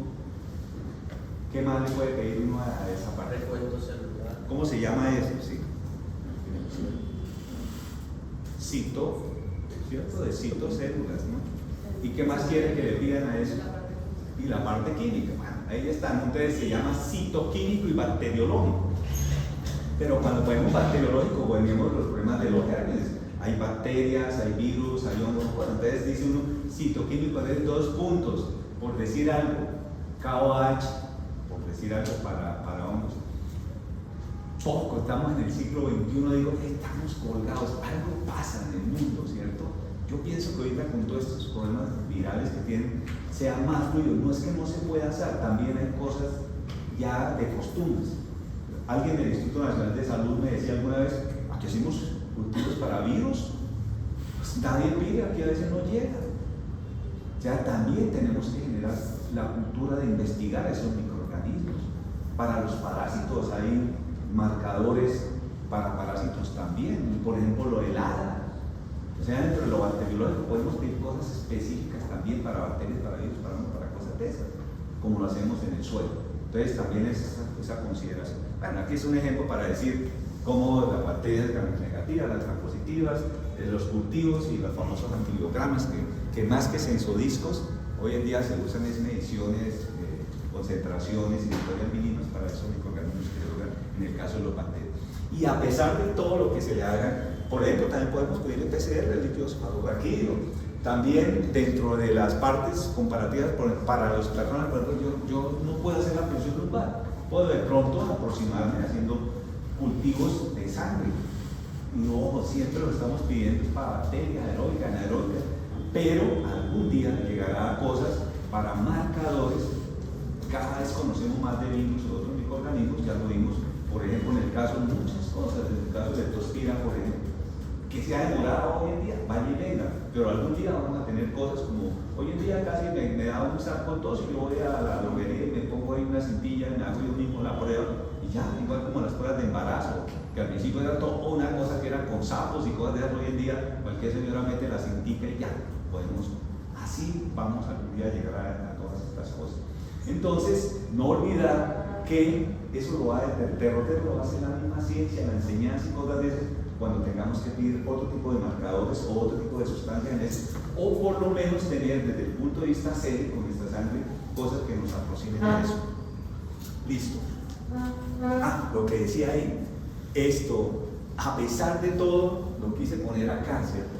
Ningún examen puede ser un impedimento para tomar la decisión de tratar a un paciente con una nebulosis. Y este era lo que ya lo desarrollamos en las características de acuerdo de lo que es lo normal, lo que es un proceso bacteriano, viral, tuberculosis. Pues es una tabla conocida, la hay de 20 colores, de 1000 maneras, y cosas de esas. Entonces, listo. Manejo del paciente. ¿Qué hacemos con el paciente con nebulización? Entonces, dentro de esas, yo siempre he dicho de lo que es esa aproximación empírica, que es la decisión que uno toma. Si yo estoy pensando en la infección, yo no puedo quedarme tranquilamente y tengo que tomar la decisión. Entonces, no me voy a explayar ahorita en cosas de medicamentos. Tengo un resto de diapositivas que dice, bueno, está Stanford en el 2023, estamos cosas, pero sí por lo menos cosas básicas y ubicándonos en algún contexto. Y lo vamos a mencionar ahorita, porque sí hay que mencionar algo de la parte terapéutica. Primero es que desde el punto de vista del manejo es eso, palabra que encontré en manejo, infectológico. Infectológico es una gravedad, es una emergencia médica que tiene que resolver, es como un infarto del miocardio, es como un SB, es lo que ustedes quieran, un rechazo de trasplante, es una cosa de ya, una emergencia hipertensiva, en fin. Los tratamientos, esos empíricos iniciales que hace uno con los pacientes, que también lo hemos venido trabajando con estudiantes en las rotaciones de esa aproximación, porque solamente a veces neumonía, entonces ampicilina o qué sé yo. No, los pacientes necesitan, esto tiene muchas cosas, lo que llamamos soporte. El soporte tiene que ver con líquidos endovenosos, tiene que ver con posturas, tiene que ver si se le da alimentación o no, de otra serie de cosas también, que de pronto tiene hipertensión endocrinal, entonces tenemos que manejarle la hipertensión endocrinal conforme se existen los protocolos para eso, con las sustancias que ustedes quieran, con manitol o con cualquier otro tipo de sustancias que se utilicen, en fin. Que hay que vigilar también el gasto urinario, que hay que mirar toda esa monitorización que se debe hacer al paciente. Qué bueno que ahora casi todos los hospitales tienen cositas que pitan por ahí, ya hoy en día son monitores que antes eran hechos prácticamente todos los hospitales tienen. Y a veces esas alarmas que nos están pitando, ay, bueno, llame a la enfermera que si mire la tensión se le bajó, ¿no? Cosas de esas, pero también, bueno, todas esas cosas que llamamos soportes son extremadamente importantes. Porque estamos teniendo una cultura que es ser así, ¿no? Muy cartesiano, ¿cierto? Entonces, fiebre, acetaminofeno, cosas de eso.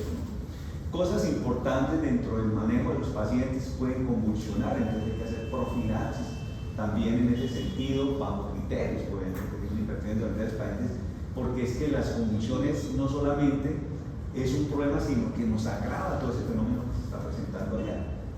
Por efectos de per se de ellas mismas nos pueden generar más inflamación. Entonces hay sustancias para eso, existe la fenitoína, fundamentalmente como eso, el ácido valproico, que vienen también con sus dosis para eso. Algunos usan protectores gástricos, que los pacientes en alto estrés terminan haciendo hemorragia de vía digestiva, entonces a veces colocan también anti-H2 o niveles de bomba de protones para proteger que no haga una hemorragia aguda por úlceras de estrés y así por decir. Todo eso tiene que ver con el soporte antes de llegar a la parte específica. La antibioticoterapia resaltada sí de manera empírica de acuerdo a la epidemiología. Afortunadamente muchos de esos medicamentos que utilizamos, como las penicilinas, las aminopenicilinas, yo a veces diferencio un poquito las cefalosporinas también. ¿Cuáles son? Pero nosotros aquí en esta institución utilizan mucho, aquí al frente, siento que estoy la famosa piperacilina, pipetazo, que ese ya llevamos como 15 años dándole a eso también, a dosis plenas en estas infecciones bacterianas, dosis plenas, con una vez después tomada muestras, a veces logramos aislar en el cultivo el microorganismo de la gente que puede estar cazando, o si logramos hacer un estudio líquido cefalorraquídeo, a veces en esos cultivos de líquido también logramos aislar en un porcentaje importante cuando no han recibido antibióticos previos el microorganismo causante del problema. Y de acuerdo a eso tomamos decisiones. Por decir algo, a veces nosotros aquí en Florida usamos mucho la ceftriaxona a dosis plenas, 4 gramos al día, 2 gramos cada 12 horas, o cefotaxime 2 gramos cada 8 horas, siempre pensamos en dosis plenas. También hemos enseñado que cabeza y cuello cuando usamos antibióticos, usamos dosis plenas, techos, por el sistema nervioso central, y mayor razón cuando está la infección dentro de él. Bueno, entonces eso de manera empírica, de acuerdo, porque ¿cuáles son los agentes? Por decir algo, neumococo, estreptococo, neumonía, hemófilos, influenza. Bueno, ya en el caso de la listeria usamos la ampicilina, también a dosis plenas, para eso que es como la droga de elección. Y cuando ya tenemos cultivos, de acuerdo al cultivo, pues nos va a dar el derrotero, de que vamos a utilizar otras sustancias asociadas. A veces no sabemos nada, tuvimos un caso clínico donde le dimos para virus, para hongos, para bacterias, o sea, nos tocó darle todo porque era el riesgo, siempre pensando en el paciente. Es tan grave que le tenemos que dar para bacterias, para virus, para cosas de esas, que lo tuvimos, que fue el caso que presentó, no sé si, no, este año no fue, fue el semestre pasado, de una meningitis que presentó el grupo hace un tiempo, el doctor Andrés, que nos trajo eso, y en esa aproximación inicial les tocó en decisión, en beneficio del paciente, que es la duda de tener un beneficio, darle una especie de lo que llamamos, aparentemente es como, la palabra fea, como un escopetazo, ¿no? Pero de todas maneras siempre es, si nos equivocamos en bien del paciente, tiene validez, ¿vale? Listo. Que se deben obtener muestras para los otros estudios, todo eso tiene razón. ¿Cuándo utilizar dexametasona? Siempre ha sido un dolor de cabeza, que producen supresión, unos compromisos, cosas de esas por efectos directos. Pero dentro del gusto de la actividad inflamatoria, yo sí creo que hay que usarlo. Es una sustancia, un potente antiinflamatorio, en estos casos la dosis generalmente son 10 miligramos cada 6 horas, se da por unos 4 días desde el momento que inicia la actividad. Es una consideración, son protocolos, y desde el punto de vista, claro, hay algunas que tienen grandes reacciones inflamatorias, como por ejemplo la meningitis tuberculosa, donde no cabe duda que también se va a utilizar este tipo de corticoides en esos pacientes. Pero digamos, en algunas infecciones comunes y corrientes, hacen controversia sobre el uso de los corticoides. ¿Qué nos enseñó el COVID? Que definitivamente los corticoides jugaron un papel muy importante en las formas graves del COVID, y era un virus. Pero ¿para qué se administra? Para minimizar, para impactar un poquito sobre la respuesta inflamatoria. Y básicamente es eso. Por supuesto, las circunstancias que tenga el paciente pues deben seguir. Si es un paciente inmunocomprometido por alguna razón que sea, si debe tener sus antirretrovirales, si es un paciente con cáncer con sus quimios y cosas, esas cosas se vuelven, digamos, intocables. Esos pacientes que dejarles, o si es un diabético, por supuesto, que tratarle la diabetes lo mejor que se pueda durante el estado de este tipo de enfermedad. Todos esos pacientes se deben tener, y por supuesto los pacientes que van a tener secuelas, que fueron algunas de las que ustedes mencionaron, también deben entrar en esa consideración. Entonces, de acuerdo al microorganismo va a tener el tratamiento. En el caso de que sean virus, pues vamos a utilizar aciclovir, también viene para uso endovenoso y a dosis plenas para este tipo de sustancias. Criptococosis, por ejemplo. Volvemos al principio, cuál es la gravedad. La es una de alta mortalidad, es muy grave, casi que la mortalidad es cercana al 100% en los pacientes que hacen estos cuadros. Entonces, son cuadros muy severos. En otro tipo de enfermedades crónicas han utilizado muchísimas cosas, anfotericinas, en fin, pero eso va olvidaba dentro de este manejo el abordaje debe ser muy integral y muchas veces con el concurso de otras disciplinas, infectología, intensivismo, urgenciólogos, ese tipo multidisciplinarios, porque no podemos muchas veces llevarnos la carga de un paciente tan seriamente comprometido con eso. De hecho, estos pacientes terminan imaginándose en las unidades de cuidado intensivo, que le cambió también un impacto sobre la supervivencia de esos pacientes. Ya después de cosas, la importancia de prevenir, yo creo que lo más importante es prevenir. Vacunas han jugado un papel en la historia, entonces hay ciertas cosas que podemos hacer prevención. Por ejemplo, en el caso de meningococo,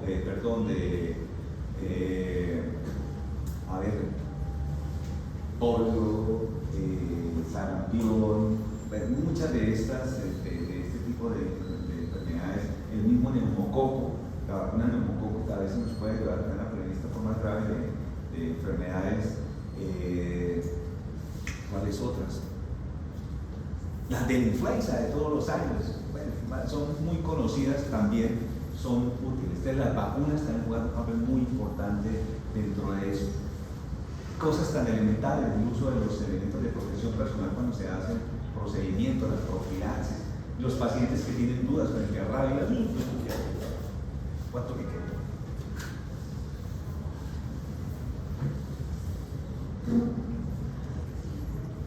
Bueno, entonces básicamente esto, no dilatar el tratamiento, cuando necesitamos imágenes para definir esto, la realización del procedimiento, que no es impedimento, prima el criterio clínico sobre la parte del diagnóstico. Bueno, ya hablamos de signos de hipertensión endocraniana, hay de pronto algunas otras cosas. Signos de mal pronóstico, obviamente el paciente que va a tener impacto sobre el compromiso multiorgánico, que definitivamente, vuelvo y recuerdo, muchos pacientes van a terminar siendo manejados en unidades de cuidado intensivo. Y muchas gracias, chicos.